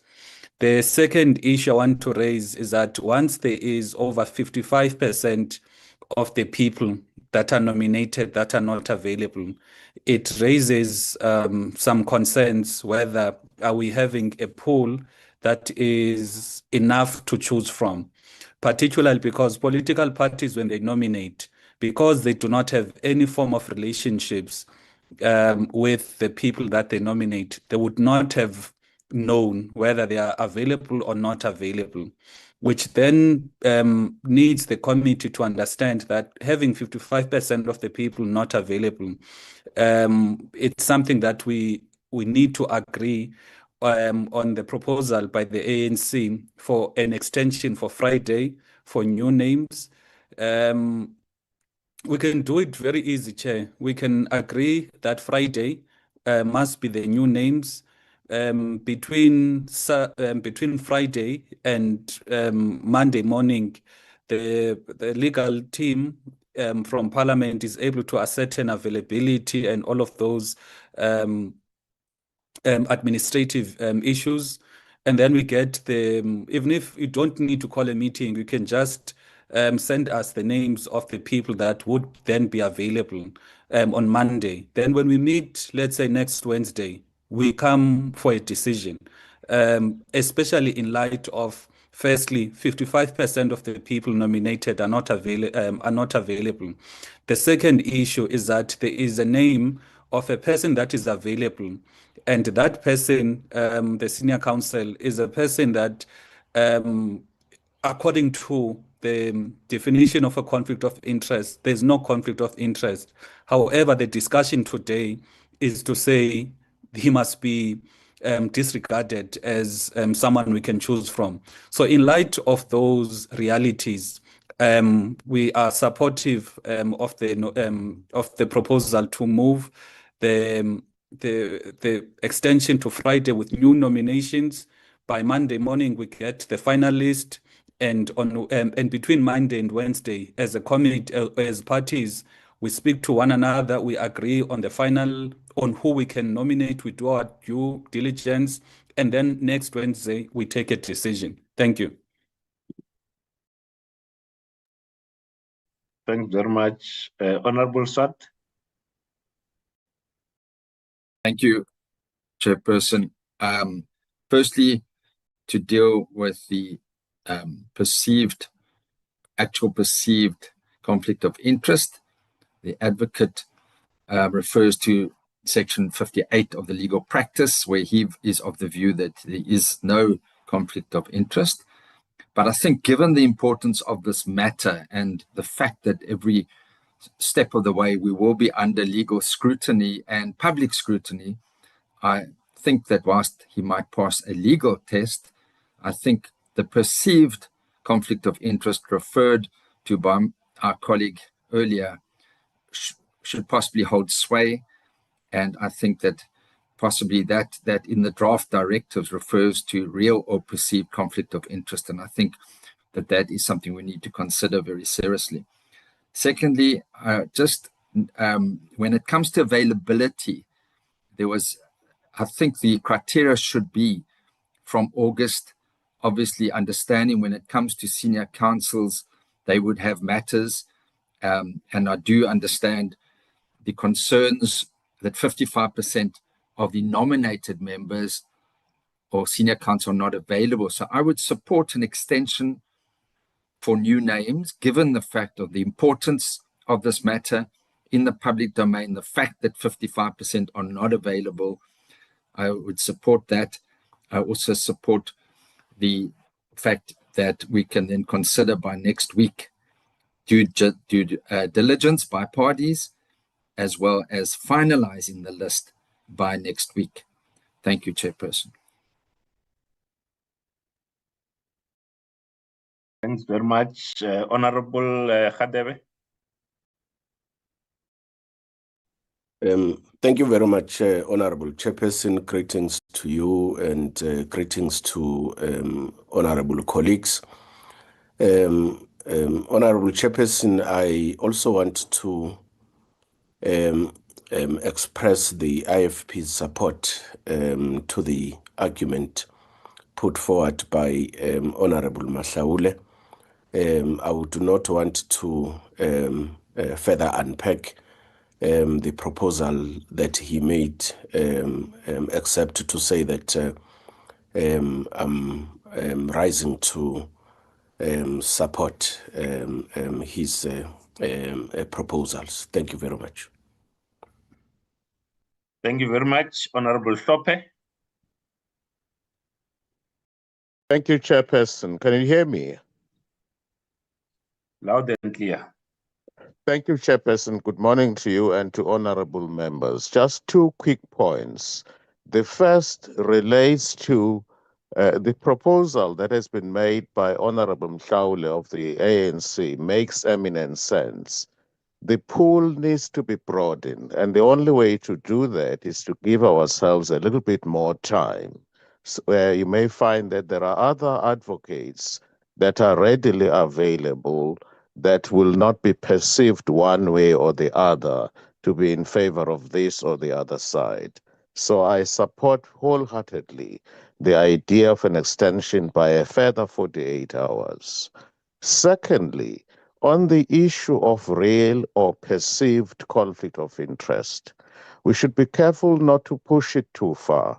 We can say the same thing with respect about some of these names.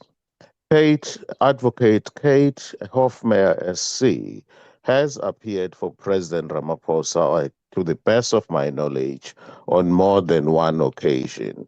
So it is sensible to argue that she is perceived out there as being a Ramaphosa advocate. That is not a far-fetched proposition. So we should be careful not to push this argument too far.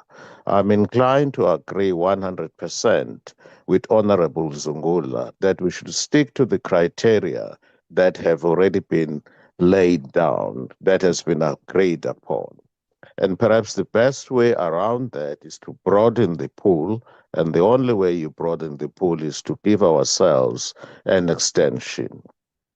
I must also record, on behalf of MKP, that we sent a document relating to the guidelines way back on the 10th of July.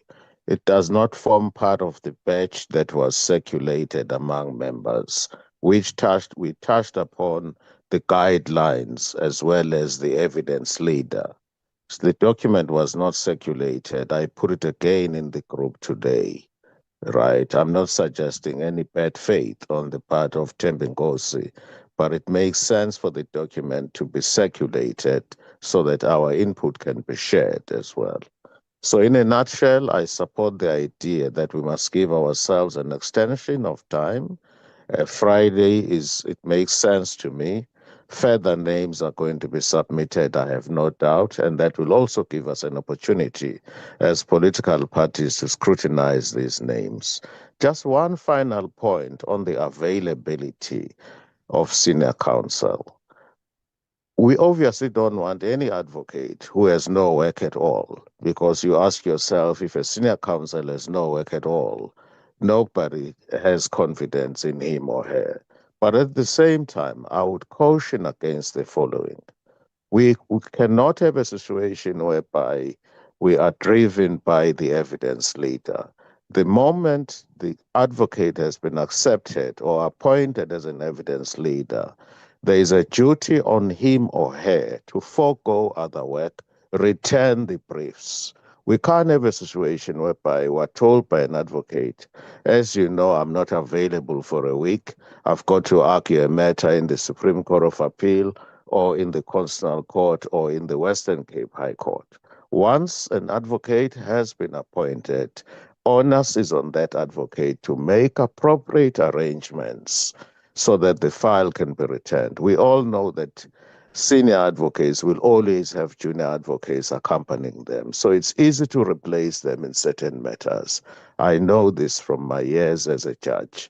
It happens, right? So we don't want a situation whereby we're held at ransom by an advocate who claims not to be available, who wants to come on his or her terms to the impeachment committee. Priority must be given to the impeachment committee. Once an advocate says, I'm available, being available means exactly that, not subject to certain days. So I submit. Thank you so much, Chairperson. Thank you very much, Honorable 𝐵𝐻𝐿𝐵. I just want to check with the Honorable Mahlatsi. Are you covered by the previous speakers, or you had technological challenges? Before I go to Honorable Mautwe. Oh, thank you very much, Chairperson. I have just 2 points, but fully agree with previous speakers. Moreover, the first speaker, Honorable Mohlaole, that I concur with the proposal of an extension and also allowing political parties to submit other names. But I don't agree with him on the issue of advocating Galwani, but I will accept it based on what he has indicated. But on the proposal of extension, also give us an opportunity to put new names, because we don't have relations with these advocates. We went through their work and we were impressed by their work. So allow us to add names. Thank you so much, Chairperson. Thank you very much, Honorable Mahlatsi. Honorable Mautwe.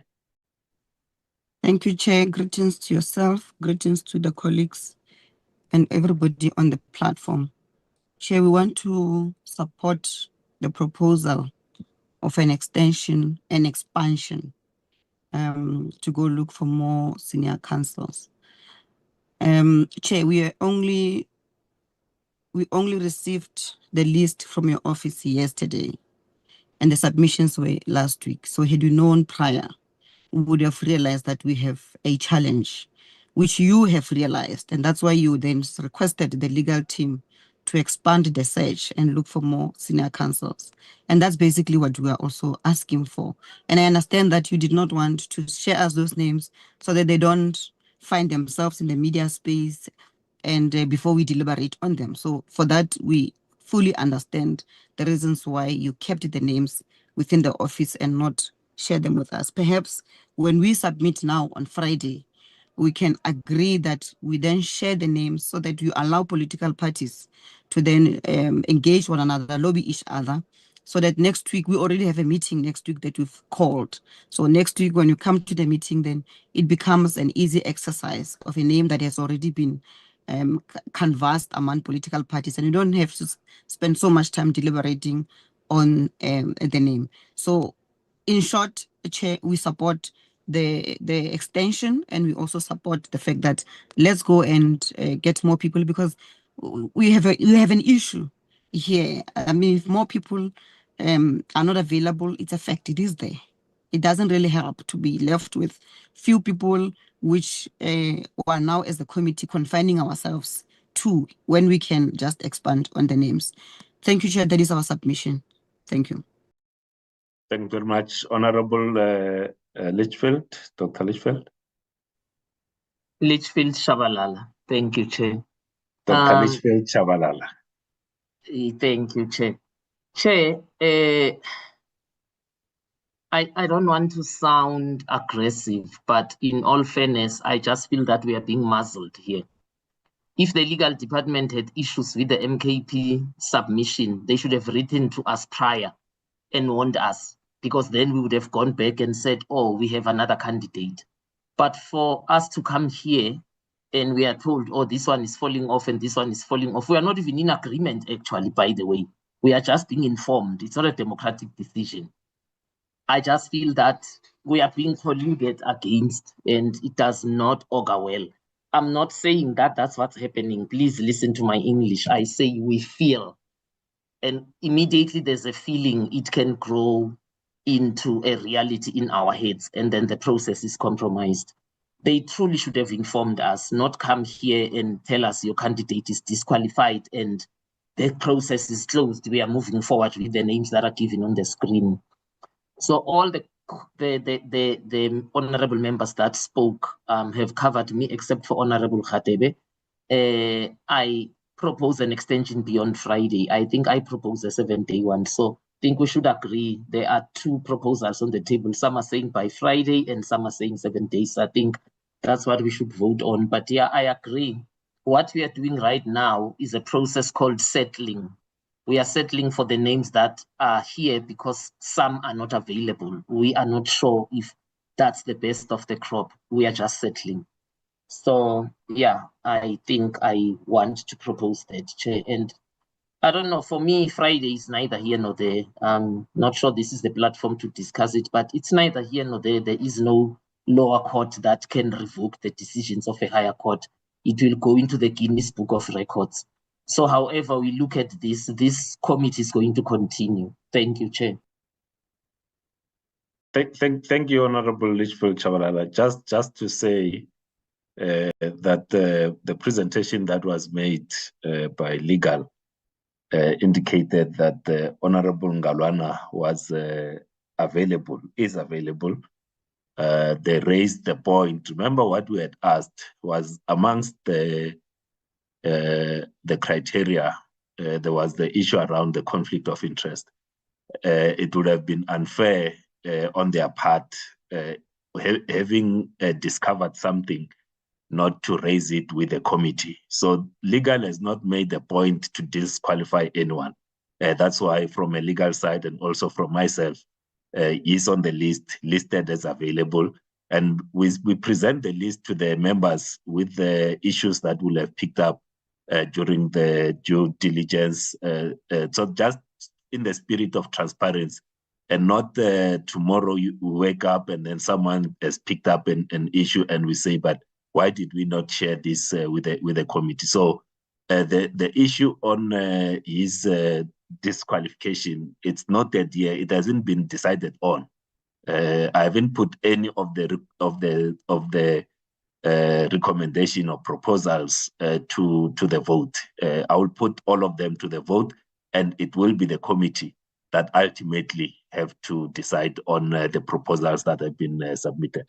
Honorable 𝐾𝐭. Thank you very much, Chairperson. Well, I want to align myself with the submission made by Dr. Litchfield Chabalala, that perhaps on procedural grounds, Chair, to help the process, to fast-track the process when there's a meeting which has been set up or called, that if a political party proposes a specific person as an evidence leader, if there are any challenges, the legal services of Parliament must alert the relevant political party about those issues before we come to the meeting, so that by the time we come to the meeting, no one is taken by surprise. Most of the matters have been dealt with. Two, I agree. It's not a train smash. It's not earth-shattering for us to propose that we need to extend the deadline to Monday, as our colleagues have said, to say we submit the final names by Monday, and then we can meet on Wednesday to decide on who's going to be our evidence leader. So I want to support that proposal on behalf of the UDN. Thank you, Chair. Thanks very much. Honorable, I see iPad. Who's iPad? It's Honorable Malema. I'll note you, Honorable Malema. If Temgos, if you could please rename the iPad of Honorable Malema, and then we can then proceed. You'll come after Honorable Ngobeni. Second bite, quick one, Honorable Ngobeni.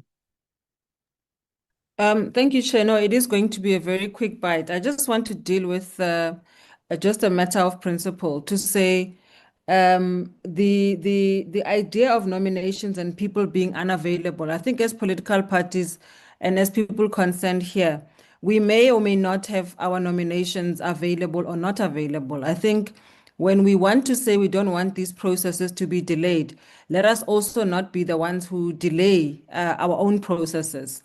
I think that we should be clear in this meeting that perhaps political parties now going forward, shall the meeting agree that we proceed with extending and also extending further nominations, can political parties perhaps submit more than one individual, so that when the due diligence is done and all of the 5 names that I will have submitted, for example, say they're unavailable, can we not re-rotate once again? Because we know that we want each and every one of our own selections to finally become the evidence leader. But as a matter of principle, let us agree that when we go forward now, after this moment, we don't come back to this moment once again, because we know that if people are really, really good, because that's who we want people who are really, really good to lead evidence in this regard, they may not find themselves being available. And so for me, it is that, and I just wanted to assert that, and also to remind the meeting that there was never a limit on how many names could be submitted. I just wanted to make that assertion and that point. Thank you, Chair. Thanks very much, Honorable Malema. No, thanks very much, Chair, and good morning. I just want to touch on 2 points which were made here. One is that you asked the staff members to make a nomination, to look for a nomination and make a nomination or something like that. That is not the decision of the meeting. You come from a political party. And if you want to make a nomination, go to a political party and make a nomination. And let's deal with that, because you are not going to have more advantageous things than all of us, where the staff members do things that we were told to do as political parties. I think because when you are there, you are for all of us. And therefore, whatever resource you use there, you're using it on behalf of all of us. This thing that the chairperson is going to look for, what knows, we didn't say chairperson, because once we say chairperson, it means it's us. So it was wrong what you did. It must not be repeated. If a resolution says political parties, let it be political parties. If a resolution says the chairperson of the committee together with political parties, shall look for evidence leader, then let it be done like that. I think we must not have a confusion when it comes to that. The second thing, there was another illiterate input which was made here, that when a person is nominated by a political party, that person will be aligned with that political party throughout this engagement. That's so illiterate. I mean, if you know how legal practices work, you should be ashamed to even suggest that. Because let's take, for instance, Advocate 𝐬𝐻𝐾𝐿. He has been representing EFF, he has been representing ANC, he has been representing different kind of people. Today, when you appear before the Constitutional Court, are you going to say this person once represented EFF, ANC, therefore they will always be aligned? It's so uneducated, and therefore it doesn't mean anything and not worth even being said on a prestigious platform like this one, Chair. But otherwise, I agree with almost everything that comrades have suggested, especially that we submit the names Monday. And I will suggest that when names are being suggested, let them be pushed to other political parties. If I say, I nominate so and so, obviously I'll send to you and your staff members, Chair. And then your staff members do not have to wait for Monday. They just have to send to all political parties. Please find, or you can drop it in the group, please find the EFF nomination for evidence leader. So that we don't see those things for the first time. When we come, we all had an opportunity to make a preliminary investigation on these individuals. Thanks. Thank you very much, honorable members, and thanks for the inputs. So there were a number of proposals. One that seems to be finding a lot of favor is that there's an extension insofar as allowing political parties to submit further names, but there's a disagreement of varying takes in terms of what the deadline should be. With those that the original proposal was 48 hours, which means it's by end of business on Friday, which allows the legal team to check availability and also due diligence, and to have that report both in terms of availability and any matters of due diligence to serve to be submitted to members by Monday, so that by the time we meet on Wednesday, at least members have had sight in terms of who's available, who's not available, but at least 48 hours before the meeting. So that's the first proposal. The second one is that the nomination be closes on Monday, as I hear you correctly, Honorable Malema, that it closes on Monday as the second one. And there was one which was asking for 7 days. So having accepted that the majority of members are agreeing on the extension, which deadline would you then propose to be the one? Having gone through this together with legal, I will say that the 48-hour allows enough time for legal to reach out to the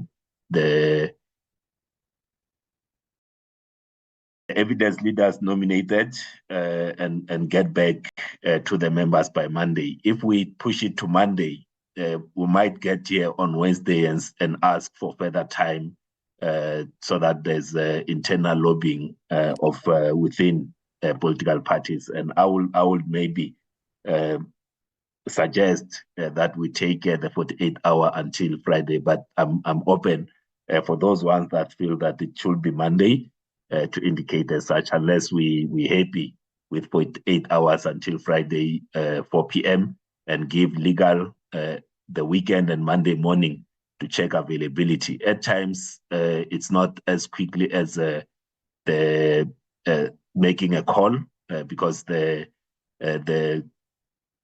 senior counsels that will have been nominated also need to check their diaries to ensure that they give the right information. It might not be possible over the weekend.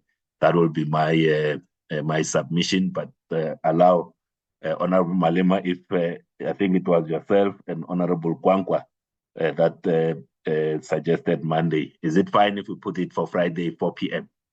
as the closing date for further nominations?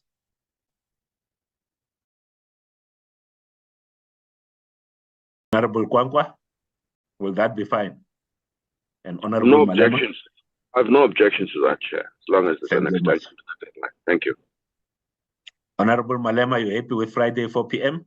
And then allow legal to use the weekend to get the availability and due diligence?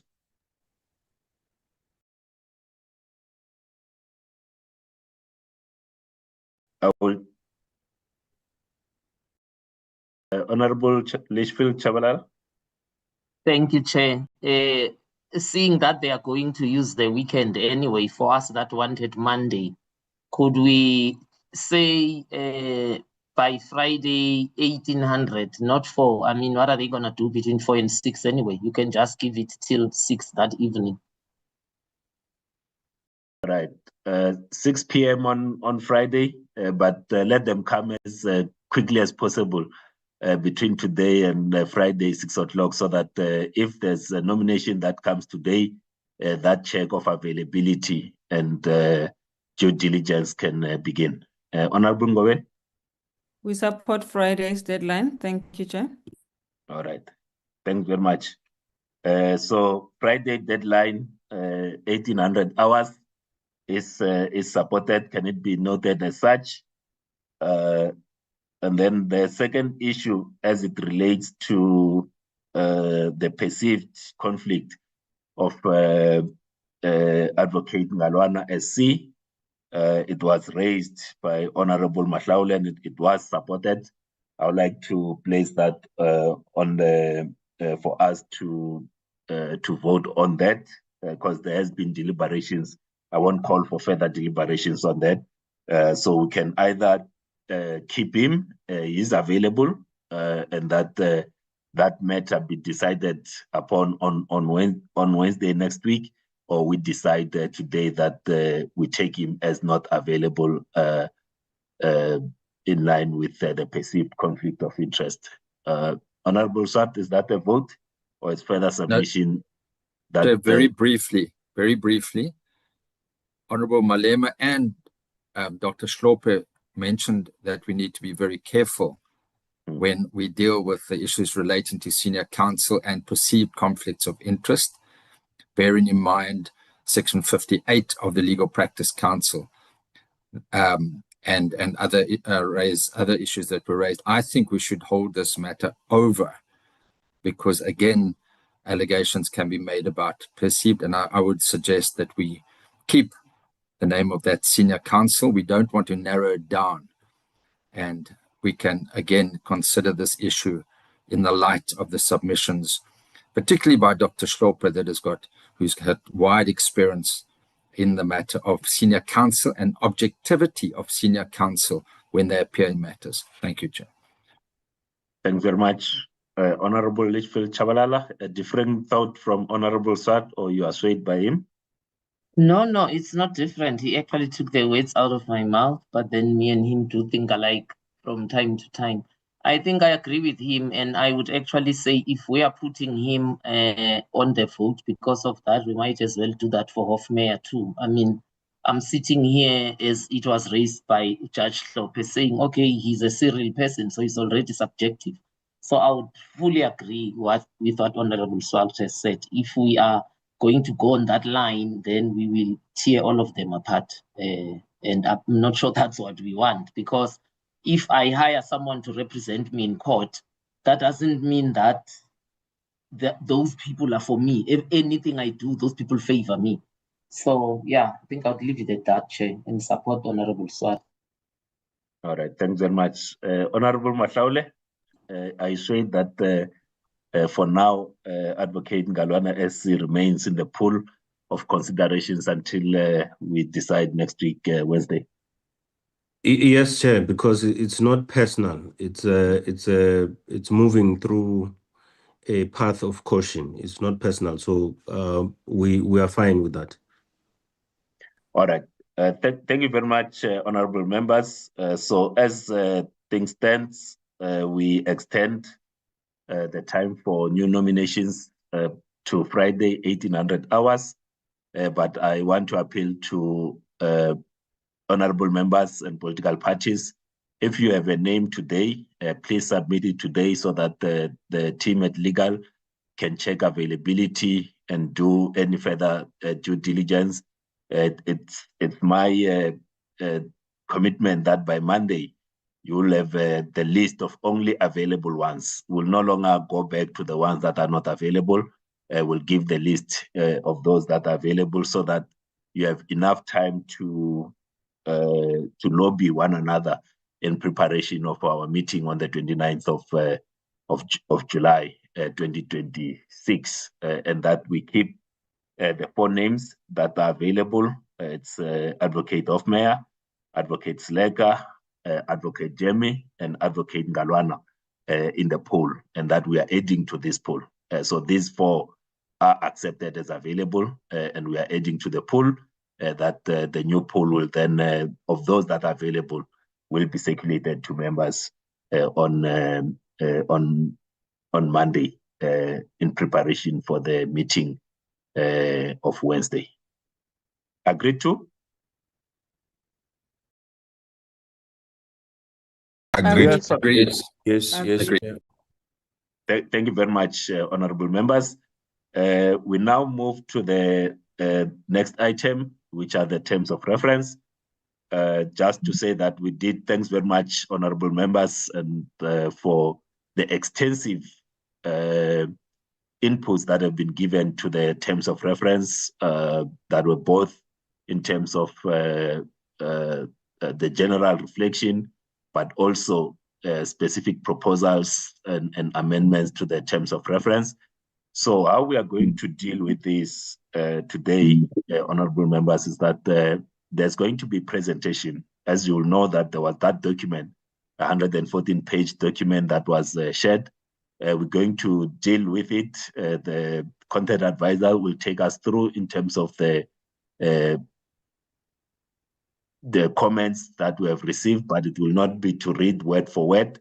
We'll also allow, after this meeting, after we've gone through the presentation by the content advisor, general reflections, but then also subject the terms of reference to the same 48 hours for political parties to then be able to lobby one another where there are vast differences. There are areas where there's not massive differences. It could just be the wording, but where there's vast differences, that the political parties use the 48-hour window to consult with one another and move towards, let's call it, closer to consensus, so that by next week, Wednesday, we've got at least a document that a much thinner document that we can work with for next week. Is that in order, honorable members?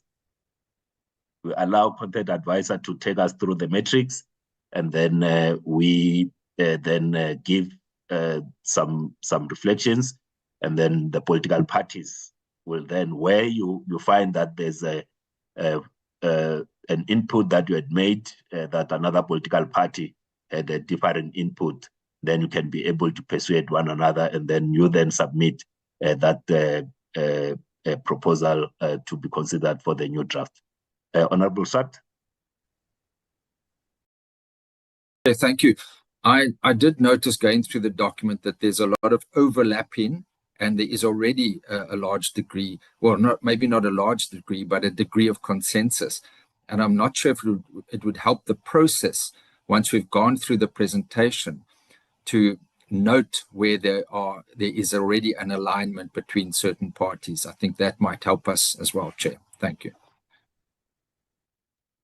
Thanks very much, Honorable Swart. That's the idea, that where there's emerging consensus, we need to move towards that. But where there's divergence, then we try to move towards the center. Honorable Hlophe, did you unmute? You wanted to say something?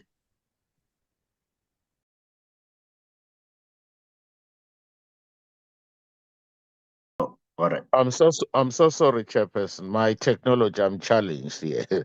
I didn't want to say anything. I will speak in due course. Thank you, sir. Thank you. All right. Thanks very much. Is the advantage of old? I nearly said old age, but it's maturity. It's maturity. Honorable Dagmo. No, Chair, thanks very much. I just think I hear your proposal around anticipating another 48 hours, but I would suggest that we do as you've suggested, Chair, where we hear the content advisor, we have broad reflections. We might feel that we need another day or two. We might feel Friday is fine. So I'm just appealing that we reserve that decision about how much time we might need until after we've had the reflections. Thanks.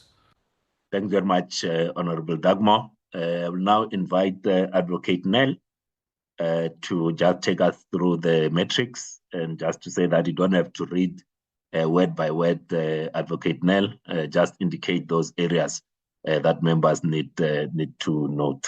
Thanks very much. Over to you, Advocate Nell. Thank you, Chairperson and members. I am sharing the full screen. So on the left-hand side, members will see the terms of reference that was sent. And on the right-hand side is the matrix. I do apologize that we did not have the MK party submission on the terms of reference. I worked on the documents that were sent to me, and that was those 8 submissions listed there. Chair, I see there's a hand raised. Just old Honorable, just old Advocate, Honorable Litchfield Chabalala. Chair, thank you. I think I was waiting for you to say something. The MKP input is not included in these terms of reference. How are you going to deal with it? Although there's proof when it was sent. So when we proceed with what's here, how is it going to be encapsulated? How will we deal with it? I'm just asking. And also, I'm not even asking why it wasn't included. I'm not even there, although it does beg an answer. Yeah, we will circulate the input of MK that will be considered as part of further developments of the terms of reference, and we'd like to apologize in terms of them not featuring here. But then, if I could just check with Nkosi insofar as the input of MK. KP. Nkosi.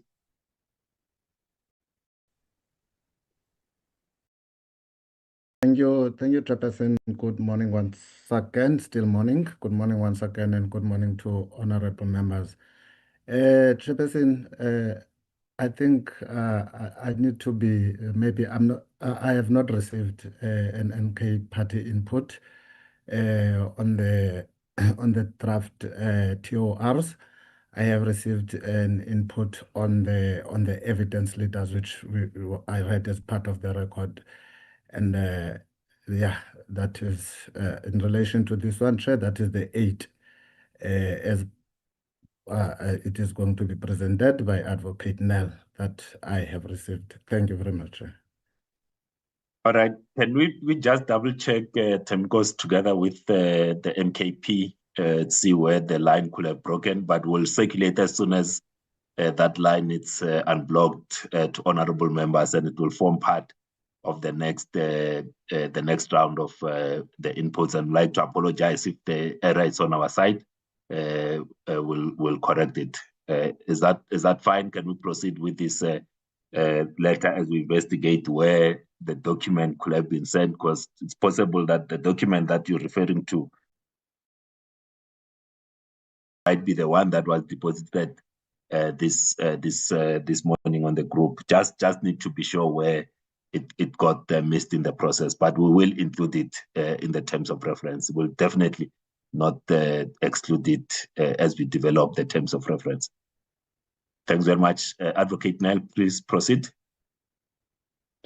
Thank you, Chair. Then, following the discussions last week, Chair... Just hold. Honorable Litchfield Chabalala. Thank you, Chair. The TORs are in the same document that he says received. If he had read it to the end, he would have seen them. But yeah, it's water under the bridge. I think, as you said, you will circulate them. We can proceed. Thank you. Thank you very much. Advocate Nel, proceed. Thank you, Chair. Yes, members will see in the old document where it said detailed rules, that will be changed because of the agreement that the committee had on the 24th to change that reference to terms of reference. And that was very well captured in the full, the lengthy submission from the EFF where they made those corrections in their document. So that was a standard that was already agreed to on the 24th. And then, Chair, a number of the submissions requested the replacement in the document of the acronym para for paragraph with the full word paragraph to be used. It does make for better reading. And then, Chair, there were different views expressed, especially regarding the time allocations. I will get to those when we get to that paragraph 16 or chapter 16, as I indicated it in the matrix. That's different proposals on the timeframes for evidence leaders' presentations, as well as members' questions. Chair, that first section, as we indicated, it's just the general comments. There was additional proposals, which we will consider last once we've gotten through the content, but I just captured them first in the matrix so that we have them all there in the up front. Some additions proposed by the ANC and then also by the EFF.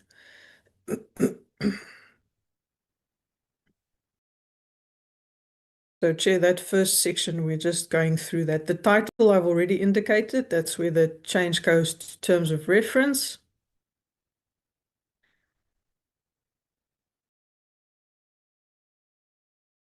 And that is also supported by the IFP submission and the consequential changes that need to happen. Chair, then getting to the definitions, the first proposal in the definitions or for the definitions is a request to add a definition for sufficient evidence and prima facie evidence. So that was the first proposal we had. In terms of the ATM's proposal, that the definition for relevant motion should be amended.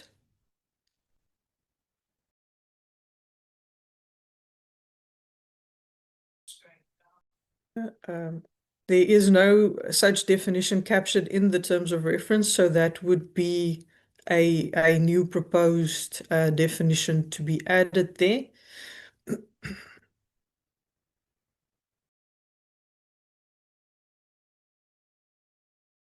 then also a definition for impeachment motion to be added in terms of that definition proposal.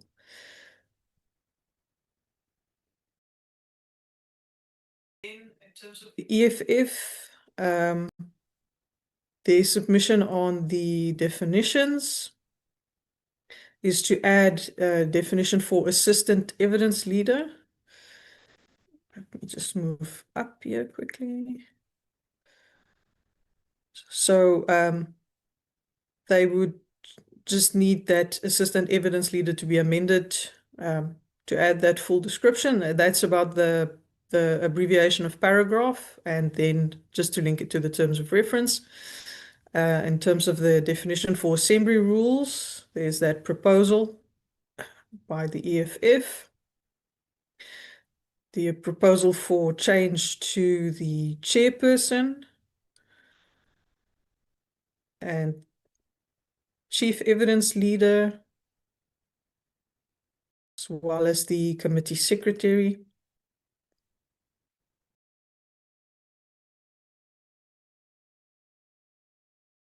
The For day, Chair, I think it's the capitalization of the word day, because in the terms of reference, it's a small letter.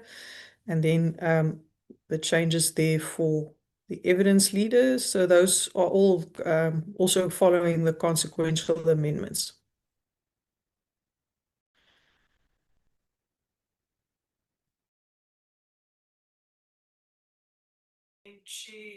Also, some changes proposed to general section 89 rules definition.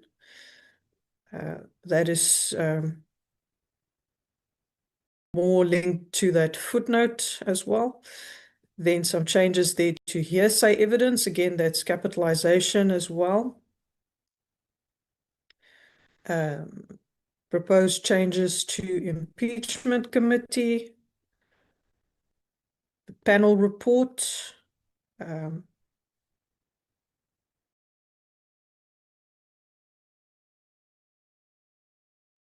of present, president's representative.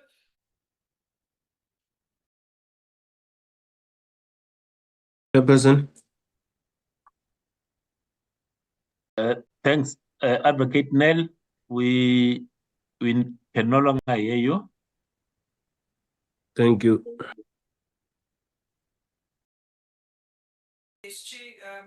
After the president's representatives definition, there's the section 89 inquiry definition, where there's a change proposed, as well as the section 89 terms of reference. I'm just trying to line the two documents up, and then a change to witness, or an addition for a definition of witness instead of just the definition that we have of witness statement. So the additions here, Chair and members, is for witness, forensic investigator, and the customs control expert. These two definitions also link with the additional clause that the EFF proposed on these two appointments, which currently the terms of reference doesn't specifically make provision for. Chair, and then just further definition amendments is from the IFP that policy holidays, where that was a spelling error that needs to be corrected to public holidays, and from the NCC a definition on what would constitute sufficient evidence. So, Chair, I'm just going to pause here for consideration of the proposals regarding the definitions before going to number 2, the legal framework. Advocate Nell, you can proceed, and then we'll take the reflections later on. Will do. Thank you, Chair. Then for the second chapter or paragraph of the document, Chair, is the legal framework. On this one, Chair, there's a lot of references to legislation as well as the rules of the House. So we must just be cautious when we are proposing amendments here, that these amendments do not seek to amend legislation that is currently in place or the House rules, because we cannot amend those House rules. But the first ones that we had is from the ACDP. These are additions to the full set of the legal framework. Current ones are only 2.1 to 2.6. So they propose a new 2.7, 2.8, and 2.9. So the first one is on interpretation, as well as the nature in terms of the inquisitorial nature of the committee, and then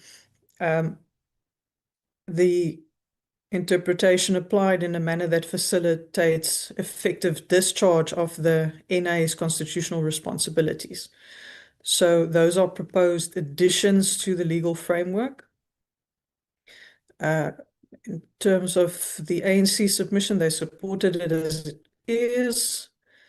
In terms of the ATM, members would have seen in some of the general comments, some of those aspects highlighted in general will possibly flow through over to this section as well, but it wasn't specifically linked to a clause or a paragraph in this section.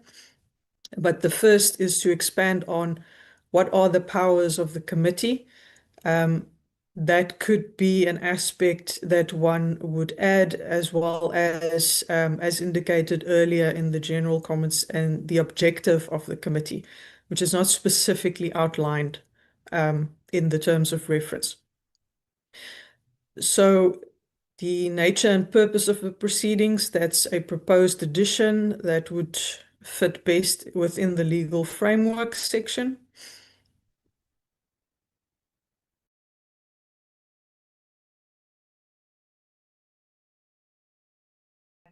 What would happen if there's an abuse of the proceedings? The constitutional threshold consideration would also be an addition to this portion.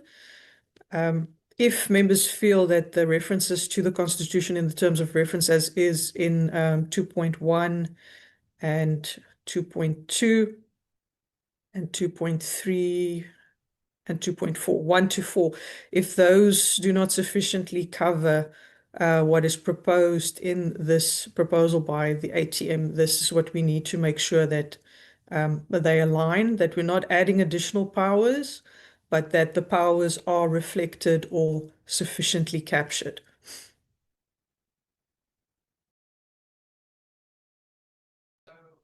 That this next one was serious misconduct, and that is what would be defined as serious misconduct for consideration, given the reference of it in the Constitution for possible grounds for impeachment. The submissions from the EFF were indicated as track changes. So in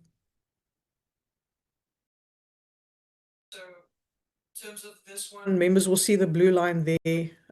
Between 56 and evidence based on the EFF submission, that's a spacing that has to be corrected.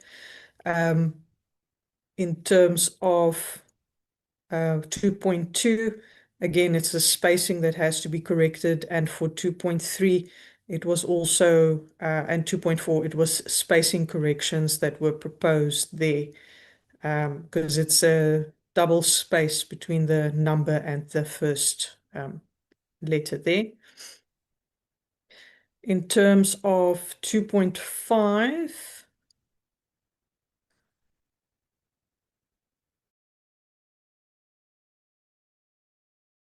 we'll see this is taken as the definitions from the rules. This is where legal has also indicated that we need to just be cautious if we are proposing additions to these sections. For example, this highlighted section here for a Section 89 inquiry, because it will change the definition of this as set by the Rules Committee. And I think legal can better cover those aspects, but it's just to keep in mind that we must be cautious trying to amend the Rules Committee's definitions. And then, Chair, they also proposed an addition of the footnote number 4 to be added there to refer to that case law. Then, Chair, the proposal under the sections dealing with rules 1 to Advocate 9. Nell? Yes, Nell? Chair. If you could just pass through. So this 2.5 is the rules as adopted by the National Assembly. So this will be replaced by the actual rules that were adopted by, or amendments that were adopted by the National Assembly. As a committee, we cannot amend the rules that were amended, that were accepted by the Assembly. So if you could just pass to the next section in this regard. So this section will just take the rule as was accepted by the National Assembly. Thanks. Will do. Thank you, Chair. Chair, the IFP's addition there on the legal framework aspect,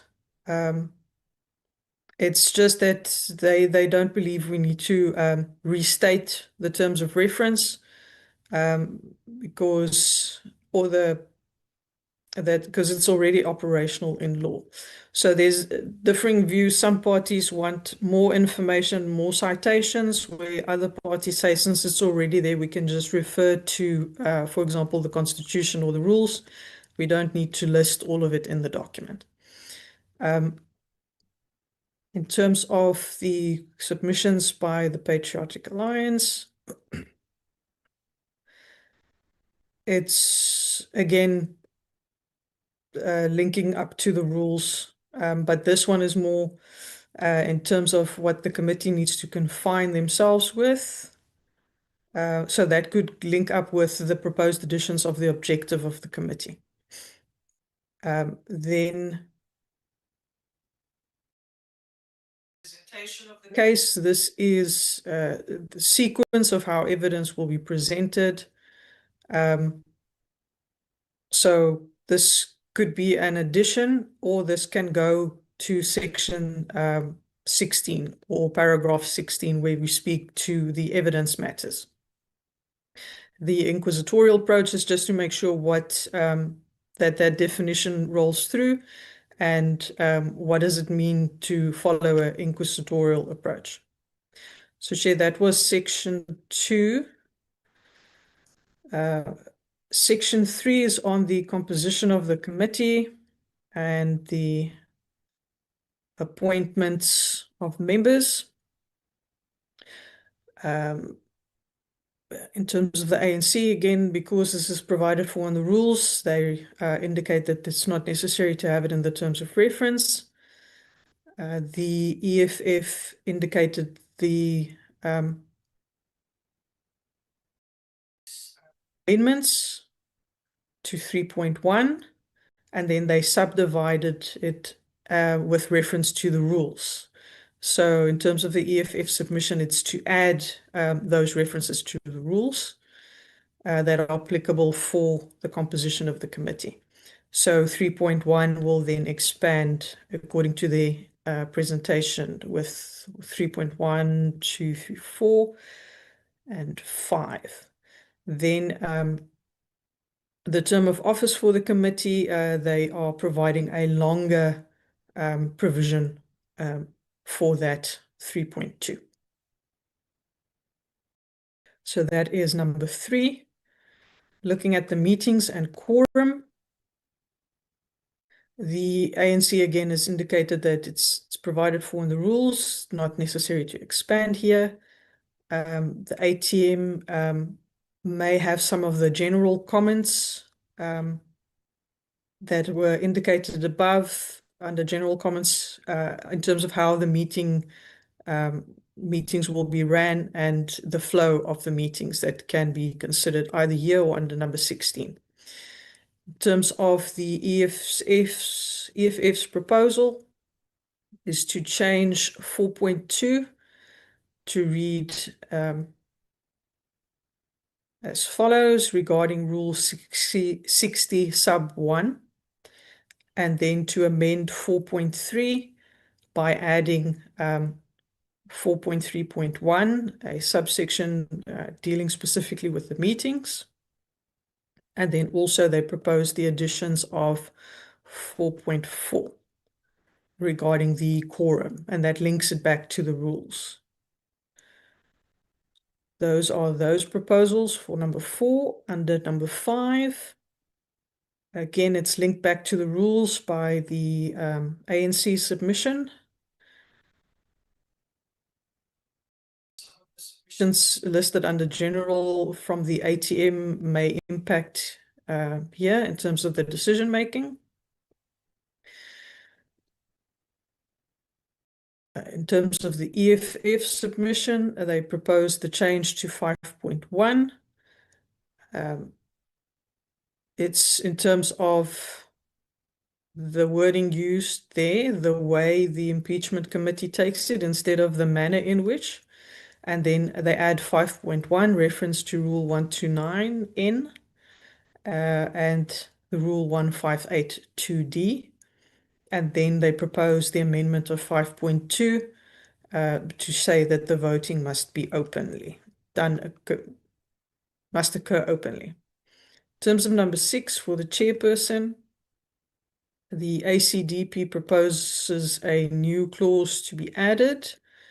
So that would be the addition of 6.4 at the end to say that the chairperson's ruling shall be final unless overturned by a majority. In terms of the ANC's proposal, they again are suggesting that it's already captured in terms of the rules, so it's not needed to be added here. In terms of the election of the chairperson as well and the powers of the chairperson. In terms of the EFF submission, they propose amendments to 6.2.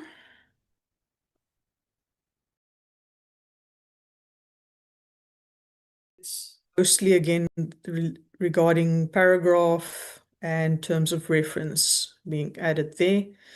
Amendments to 632. So they have incorporated 63221 and 21 and 22 so that it makes it a little bit they give greater explanation in 632 and expands in there. For 6.3, they make proposals for 6.3.1 and 3. Sub 1 and 3, again, that is the terms of reference in terms, instead of saying inquiry rules, and 6.3.4 is a paragraph amendment. Then for the committee secretary, again from the ANC, it's overtaken by events. In terms of the EFF, it's just the replacement of rules with terms of reference, and then in 7251, it's that addition of, or that replacement, taking out so as to and just making it possible to facilitate. Then under the chief evidence leader, the ACDP proposed insertions in 8.1.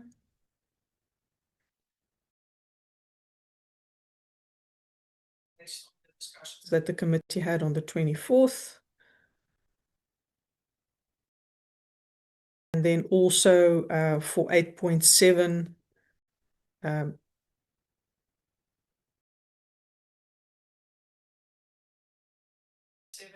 after office to add on good cause shown. It's about the removal. Then for 895, it's the investigators. This is the proposal to add those additional capacities. The approach was slightly different by the parties. EFF proposed entire new additions in terms of clauses that would specifically cover it, and the ACDP just proposed the addition of it under the evidence leaders section. And then 896 to ensure that they conduct the inquiry independently, fairly, and objectively, and present all material matters. And an additional insertion to 897.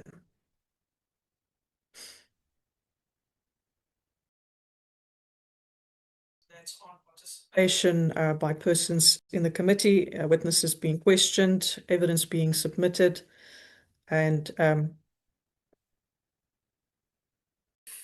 evidence is regarded as having been concealed, what would happen?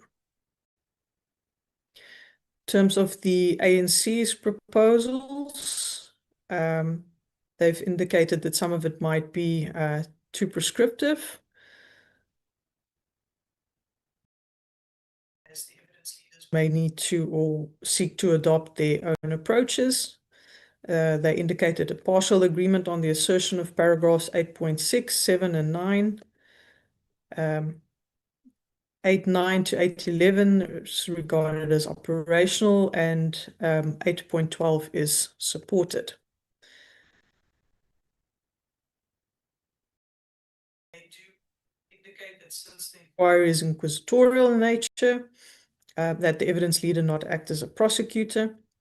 So it's just that there needs to be full clarity on the role of the evidence leaders, and then that they work in consultation with the committee, and that they do not limit the right of the members to put questions. In terms of the ATM's proposal, again, tenants that needs to be filled by the evidence leaders in terms of their work, that they need to assist the committee, lead evidence, as outlined there in those bullet points. And in terms of what the committee will determine, the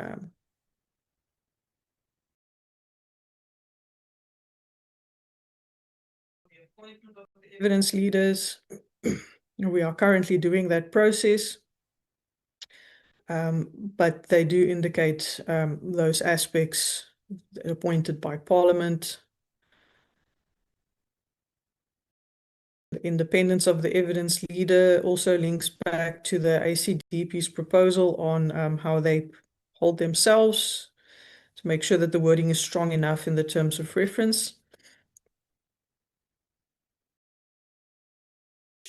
Proposals for disqualifying criteria for the appointment of the evidence leaders, and then on their declarations of interest and a duty of disclosure. Further aspects proposed for the consideration in the section that deals with the removal of the evidence leader and the constitutional role of the evidence leader.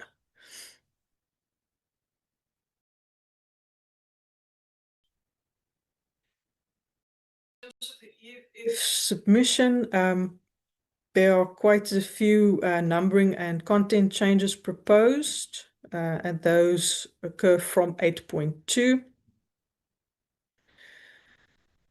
So 8.2 will be a new insertion, a new clause proposed there, and then the old 8.2 becomes 8.3, and they also propose an amendment there. They propose an expansion to the old 8.3 to be a new 8.4 to give a bit more information on the chief evidence leader's requirements, and then also for the assistant evidence leader, what is required for that appointment to be done.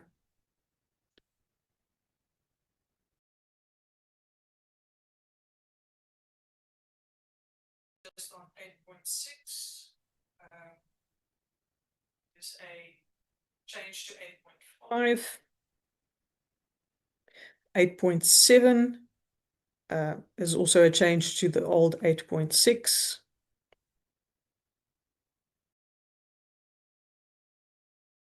8.8 also speaks to the old 8.5. So it's quite a few additions made there, or proposals made there by the EFF to expand on this particular clause. 8.9 would be the old 8.6.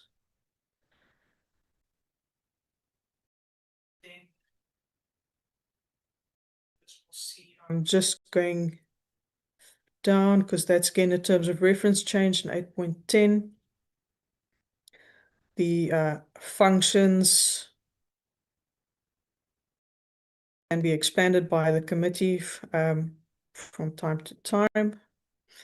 And then upon the appointment, the old 8.9 is reflected under the EFF's 8.12.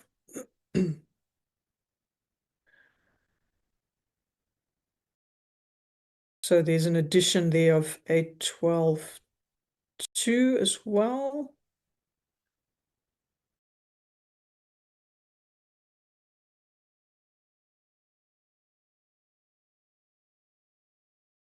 The 8.12.2, which is the old 8.9.2.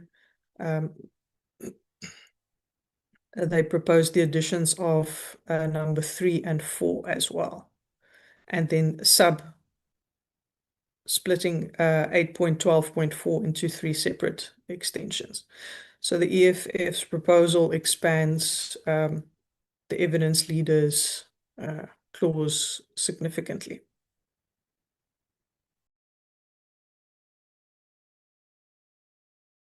In the old 8.9.5 is 8.12.5 for the EFF submission.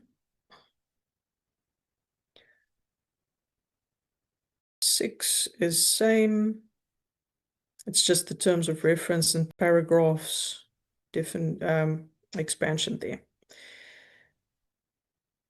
8.13.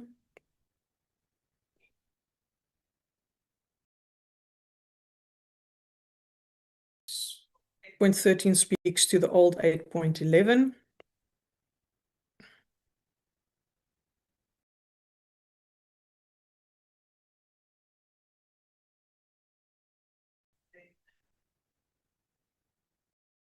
It's all giving a bit more details to the affidavits and the information as would be submitted by witnesses. And the numbering and labeling of exhibits and annexures, which is also there in the terms of reference. The old 8.12 is now 8.14.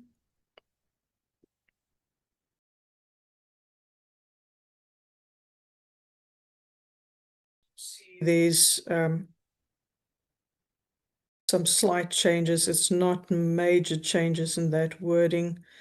It's just an expansion with those other proposals on the rules and the terms of reference changes and the paragraph changes.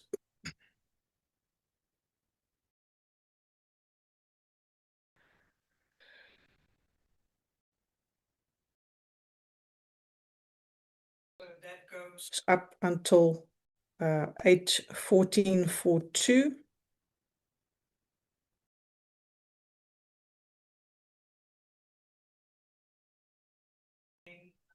The NCC's additions. This is more regarding the appointment of the forensic investigators. So if we agree to have a separate clause on it as proposed by the EFF, then these proposals will have to be worked into that clause in terms of the appointment for the forensic investigators.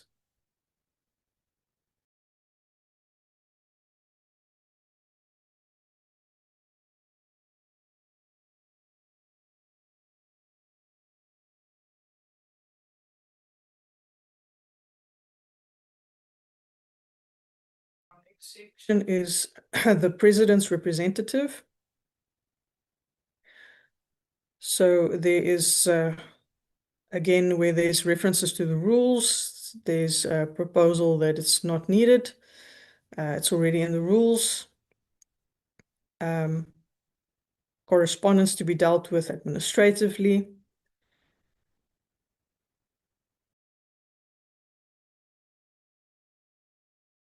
Participation by the legal practitioner representing the president.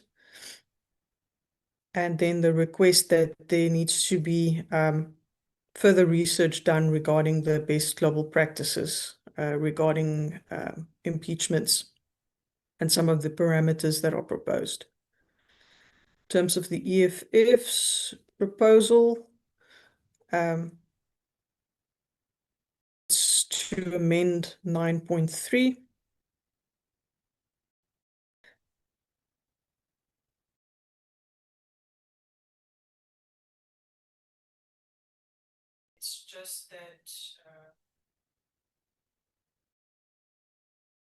Some references to the inquiry rules in 953 and 96.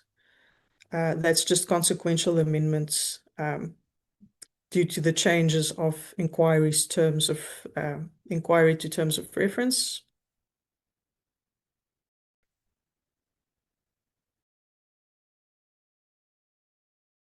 Under 10, general call for witnesses and documents. One proposal to remove this because the evidence leaders and the committee identify the witnesses and the experts to be called, and the general call can be dealt with according to Section 59 of the Constitution. In terms of the EFF's proposal, it's again just the references to paragraph and rules to be changed. So for number 10, it's not too many changes proposed there. 11, applications to the impeachment committee. There's a recommended insertion from the ANC that the committee should be in a position to request declassification of reports. And when witnesses are providing evidence that are linked to classified information, what should be done in that instance? In terms of the EFF's changes there, again, it's terms of reference and paragraph amendments, and they propose the addition of a new 11.3. So it will change this 11.3,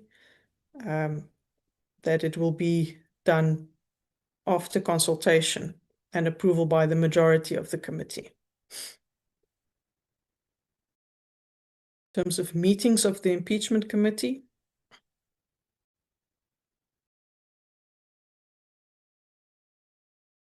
the Action SA has proposed that 12.2 be removed.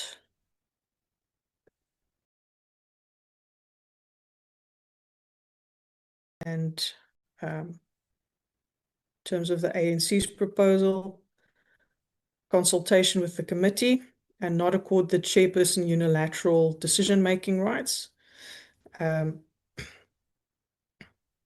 then amendment of 12.2, removing on their own accord, to make sure that that's done with the consent of the committee and consultation with the evidence leaders. They also propose the removal of paragraph 12.3, as the NA rules cover that provision, and they would support 12.4, 5, 6 to 9. Then in terms of the EFF submission,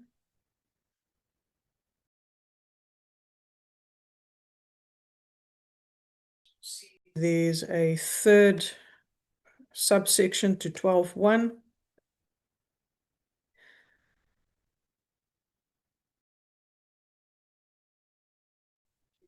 In 12.1.1 of the consultation with the president's representative, so that the focus is just on determination by the chairperson and the committee as well as the evidence leaders.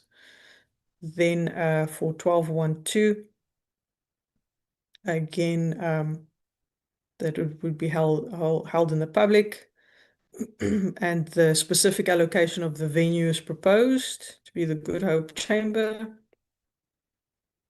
And then the addition of number 3 is regarding possible virtual hearings of evidence. Then for 12.2, they also propose an addition, or at least a change. For 12.2 and 12.3, there's changes proposed. This is to deal with additional members that may attend, and how, or if they can participate, if they are there as an alternate. If there is exclusion of the media, for the public, what would be considered under a new 12.3. Then, in terms of 12.4, they just refer to the rules that would apply to the committee. And 12.5 also refer back to 12.3 and the assembly rules.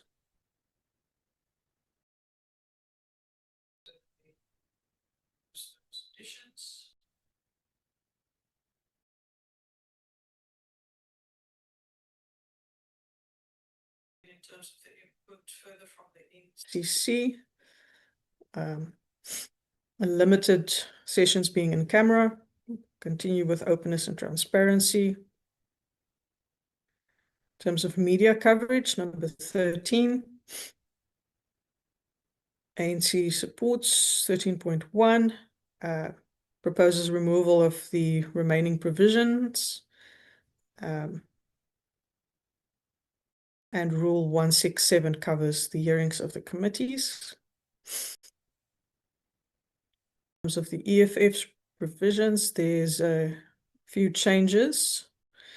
So it's to quote Section 21 of the Powers and Privileges Act, as well as 27.2, not just refer to them.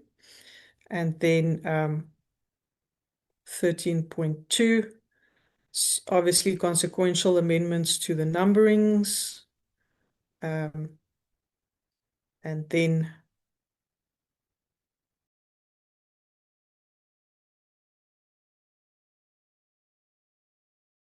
removal of, if available for that purpose, just that it must be broadcasted. The YouTube channel, again, available for the purpose, has been removed in their proposal. And then for the social media aspect, 13.2.3, they add the additional highlighted portion there.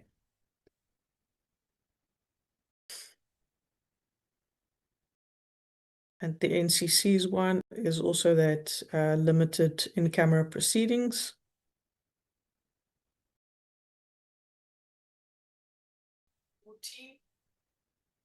Conduct during or in relation to the proceedings. ANC's view is that the rules cover this sufficiently. Again, members would see some of the ATM's issues could fall under several sections and were captured under the general aspect. So the EFF submission.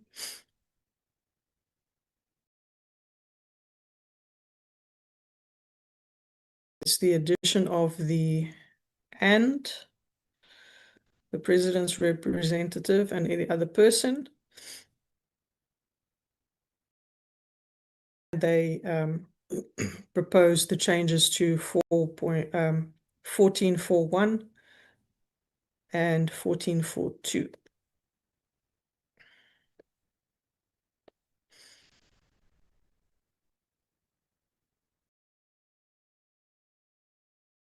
So it's on the address of the members. Opening remarks. There's a proposed amendment from the ACDP to 15.2.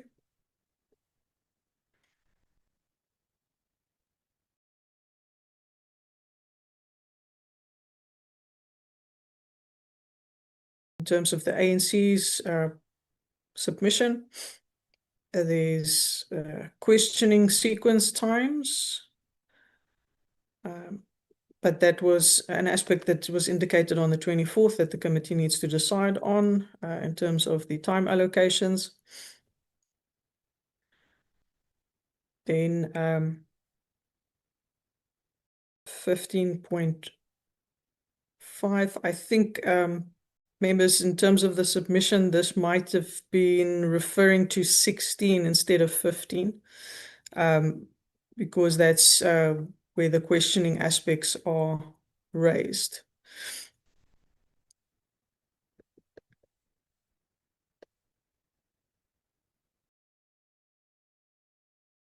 The overall proposal is that the members be provided equal time. in terms of their questions. In terms of the EFF's proposal, the proposal is to remove 512 and then to amend 51 as indicated, and to expand on 512. This is where the proposal comes in, where it changes from 1 hour to 30 minutes. And then there are just some aspects here. This numbering will have to be a consequential numbering that has to change. And again, the 1 hour that was allocated there be changed to 30 minutes.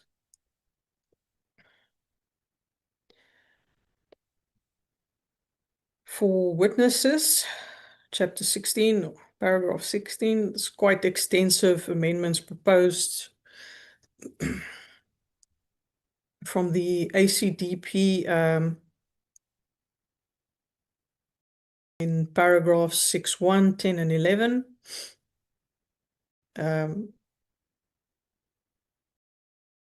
Especially linked to that provision on the president's testimony.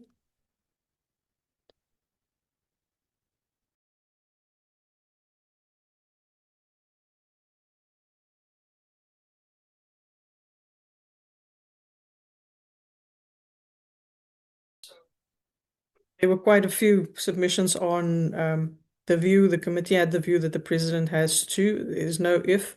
So those indications will have to flow through in this section.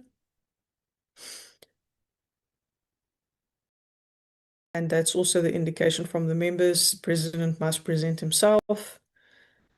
And because of that decision, the terms of reference will have to change wherever that type of reference is.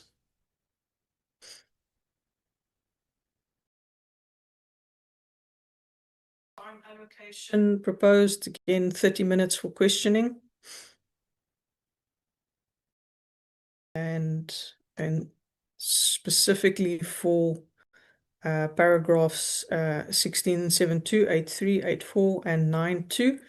The proposal is 30 minutes for the first 3 members of each party, thereafter 15 minutes for each succeeding member. So that's a differentiation on that aspect. Action SA again amends this 4th bullet point regarding the president's testimony. And consequential to that, then 610 would have to be removed.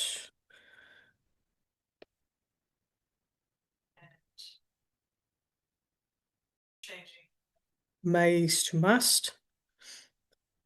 Leaving that time period there to 5 hours. You just get to 611.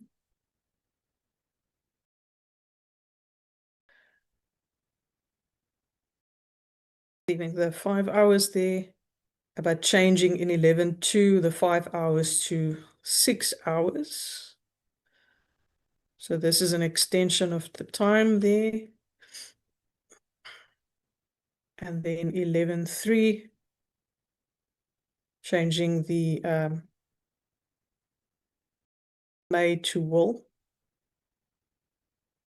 So that's that portion over there.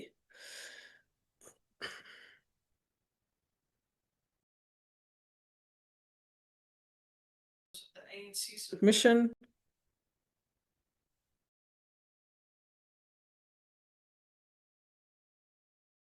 Is to remove or a decision by the president not to testify based on the discussions, and then the adverse inference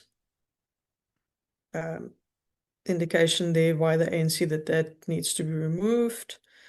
In terms of 16.3, to add Section 3 of the Law of Evidence Amendment Act, in the interest of justice test. and then a request there for legal advice on the decision by the president not to testify, and they support 16.7. In terms of the ATM's proposal, there's amendments proposed to 16.10 and 11. Again, that's on the president's appearance before the committee.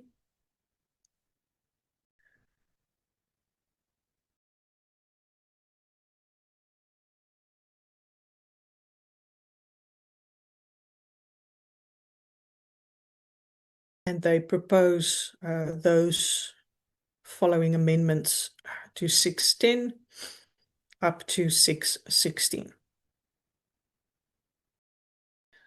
terms of summoning witnesses, again, that the committee holds the power. They expand on the duties of witnesses and legal representation for affected persons, and how those legal representatives should conduct themselves.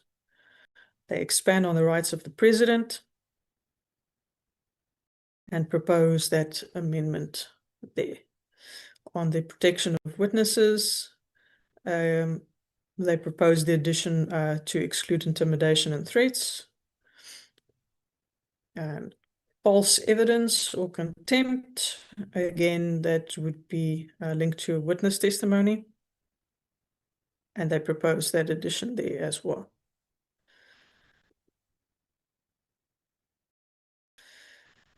Okay, on the EFF submission,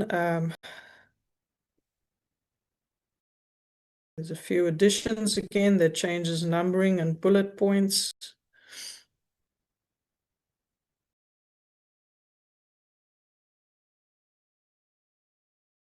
So they propose amendments to 6.1, 1.1, and 1.2.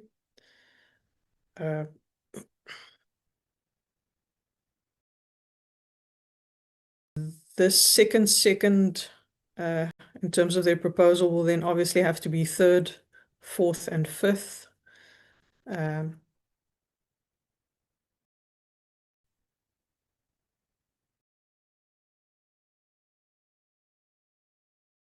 Insertion of 16.5 regarding witnesses refusing to provide documents or material required.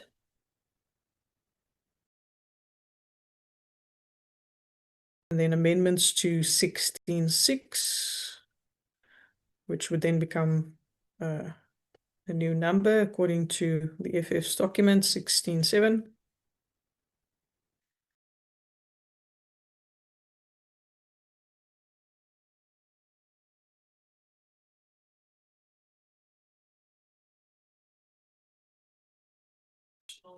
There to the old 16.7.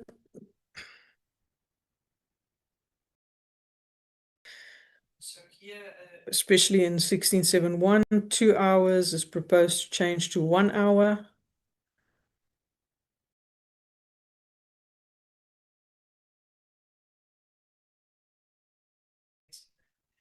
Number 4 for cross-examination and re-examination. Then amendments to 16.8.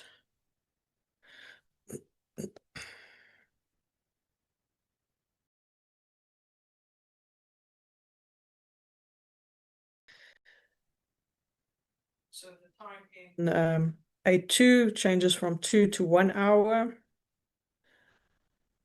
The rest of the timing stays the same.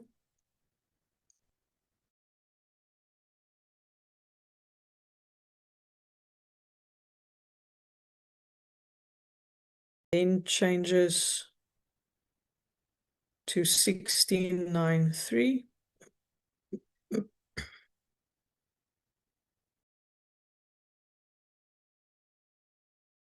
Further changes to 6.10.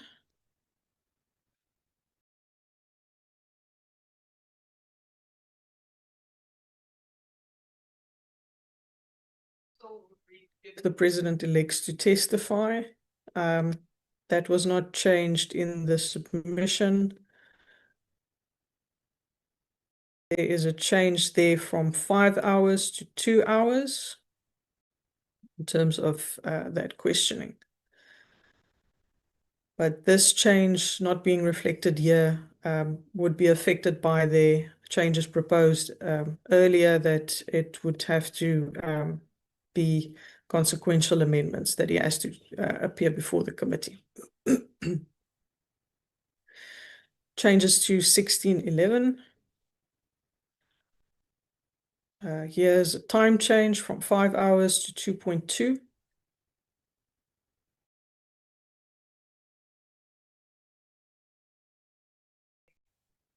Changes to 1614.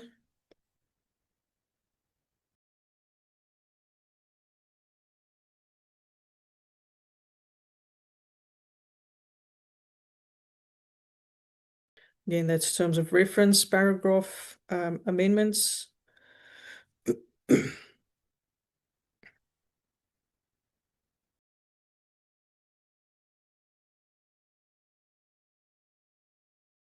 Changes to 1615.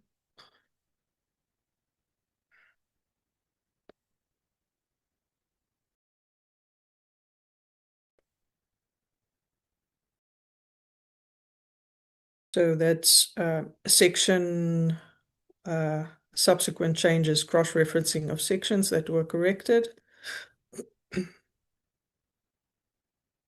There's a new insertion proposed on the examination of witnesses based on section 15 of the Powers and Privileges Act. This was proposed to come after 1617. Members will see 1617 just outlines that there has to be cognizance of sections 15, 16, and 17 when persons appear before the committee, and the proposal is to outline and add those sections, the wording of those sections in the terms of reference.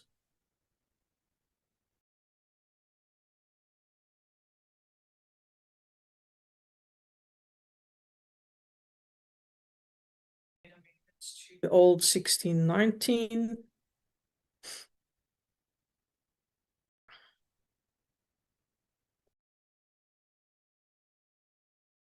Again, in terms of reference changes there, paragraph changes.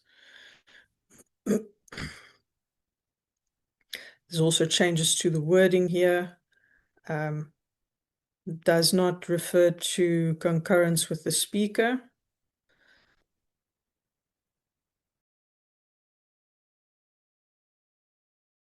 The issuing of warrants for persons to be brought before the committee, and just refers back up to the powers and privileges. Changes to 1620. There's again paragraphs in terms of reference changes.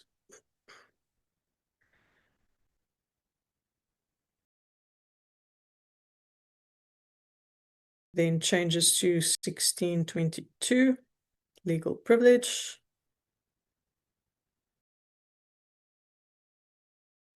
In terms of reference,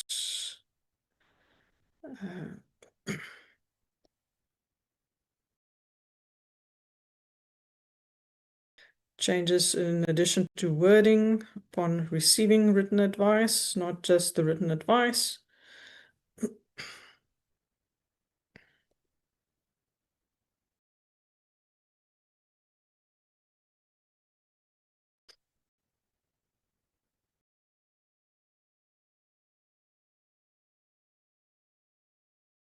And then an addition of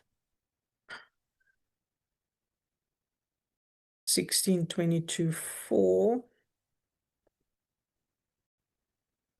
and 5 would then add to 1622. So these are new ones proposed. Additional requirements for the committee secretary to communicate granting of applications. What happens if there's an application refused? terms of protection of vulnerable witnesses, there's a proposal from the IFP that needs to be strengthened in the terms of reference.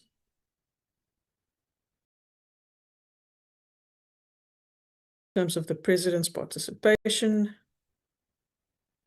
input made there.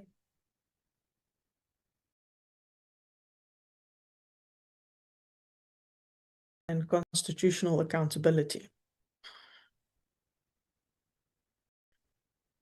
And then also that there needs to be consistency with the terms of reference.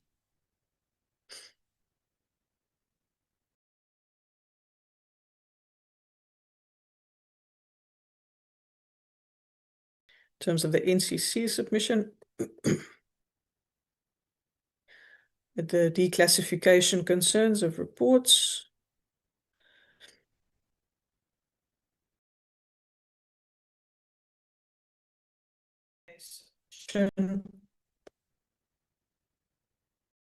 On the addition of objections that may be raised to questions or documents, and that the chairperson then rule on continuation of those questions.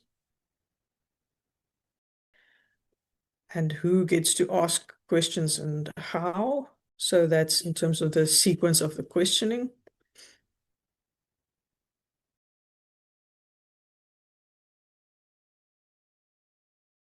And they propose a sequence of questioning to be added.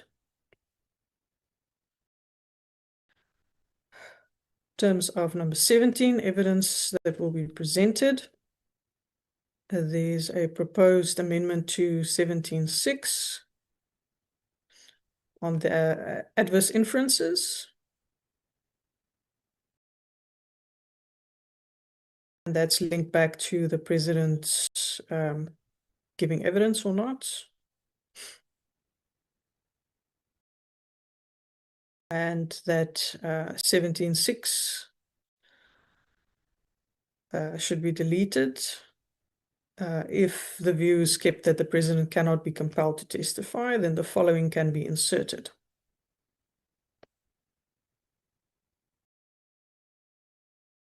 With the footnotes added there. Action SA proposes the removal of 17.6. In terms of the ANC, they supported 17, and then just a question on 17.3, whether we have the capacity to produce transcriptions in a timely manner. ATM proposed additions on the rules of evidence. And what would be considered as documentary and electronic evidence, and how that evidence is assessed. So this could fall under this section, but it can also fall under the committee's report. In terms of the amendments proposed by the EFF, there's amendments to 17.3.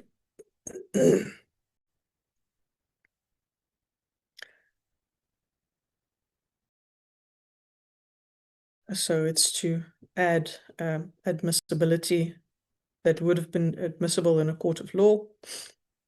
Amendments to 17.5.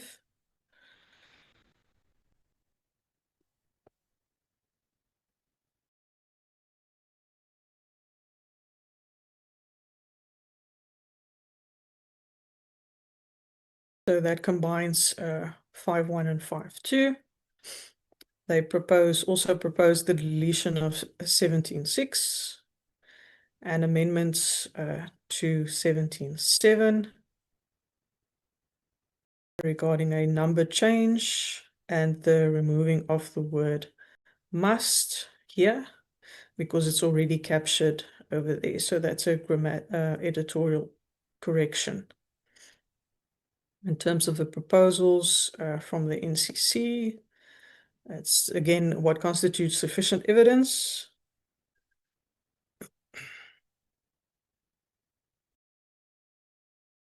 In terms of the PA submission, versions that may be put. to the president, and when those came in, prevent unsupported rumors being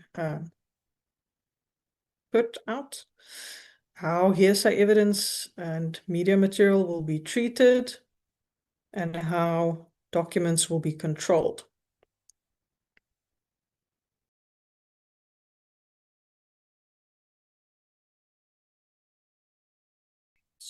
'18. The ANC indicated support of the clause. In terms of the EFF, there's some amendments proposed there.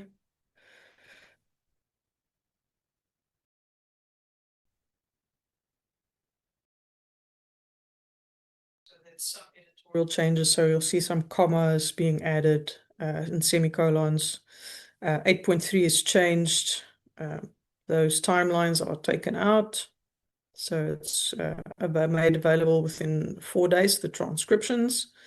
Written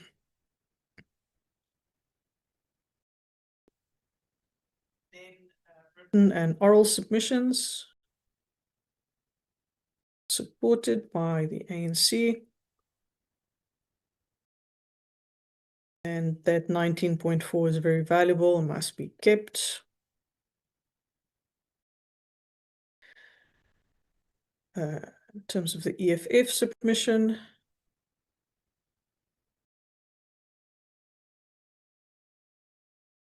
there's some paragraph changes, which would be consequential changes that need to come in.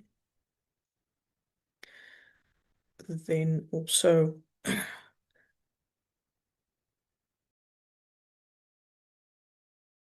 the addition here for rule 129M2 to be added. There's an insertion of a comma and semicolons, so it's editorial corrections. Amendments to 19.6 and 7.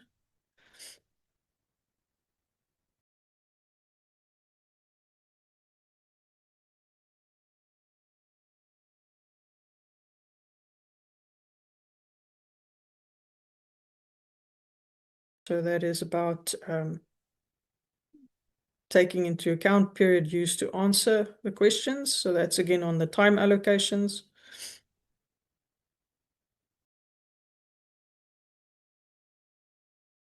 And the amendments in 19.7.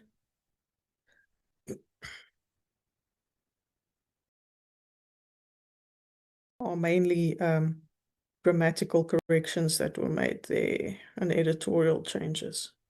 For 20, the committee deliberations and decisions. Again, a lot of the submissions where there's on how evidence is dealt and assessed and what has to go into the weight of the evidence applied, that can also fall under the deliberations and the decisions. The ACDP proposes changes to item 20.1 because there needs to be standards clarified.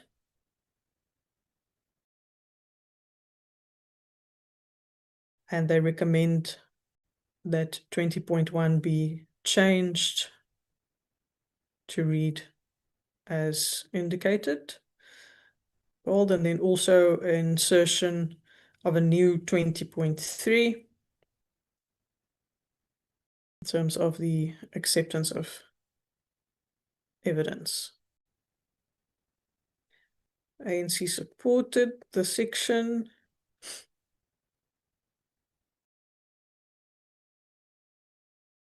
ATM submissions, this is the standard of decision making, just to expand on that.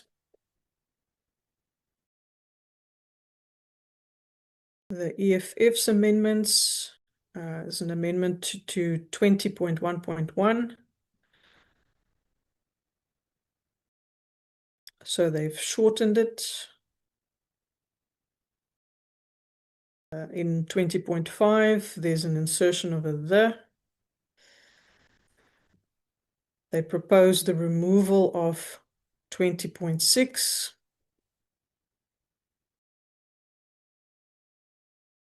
And an amendment to 20.7.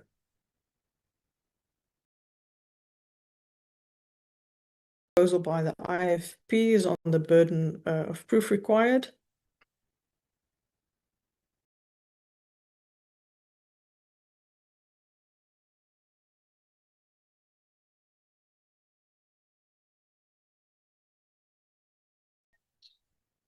Seriousness of the consequences of the decision.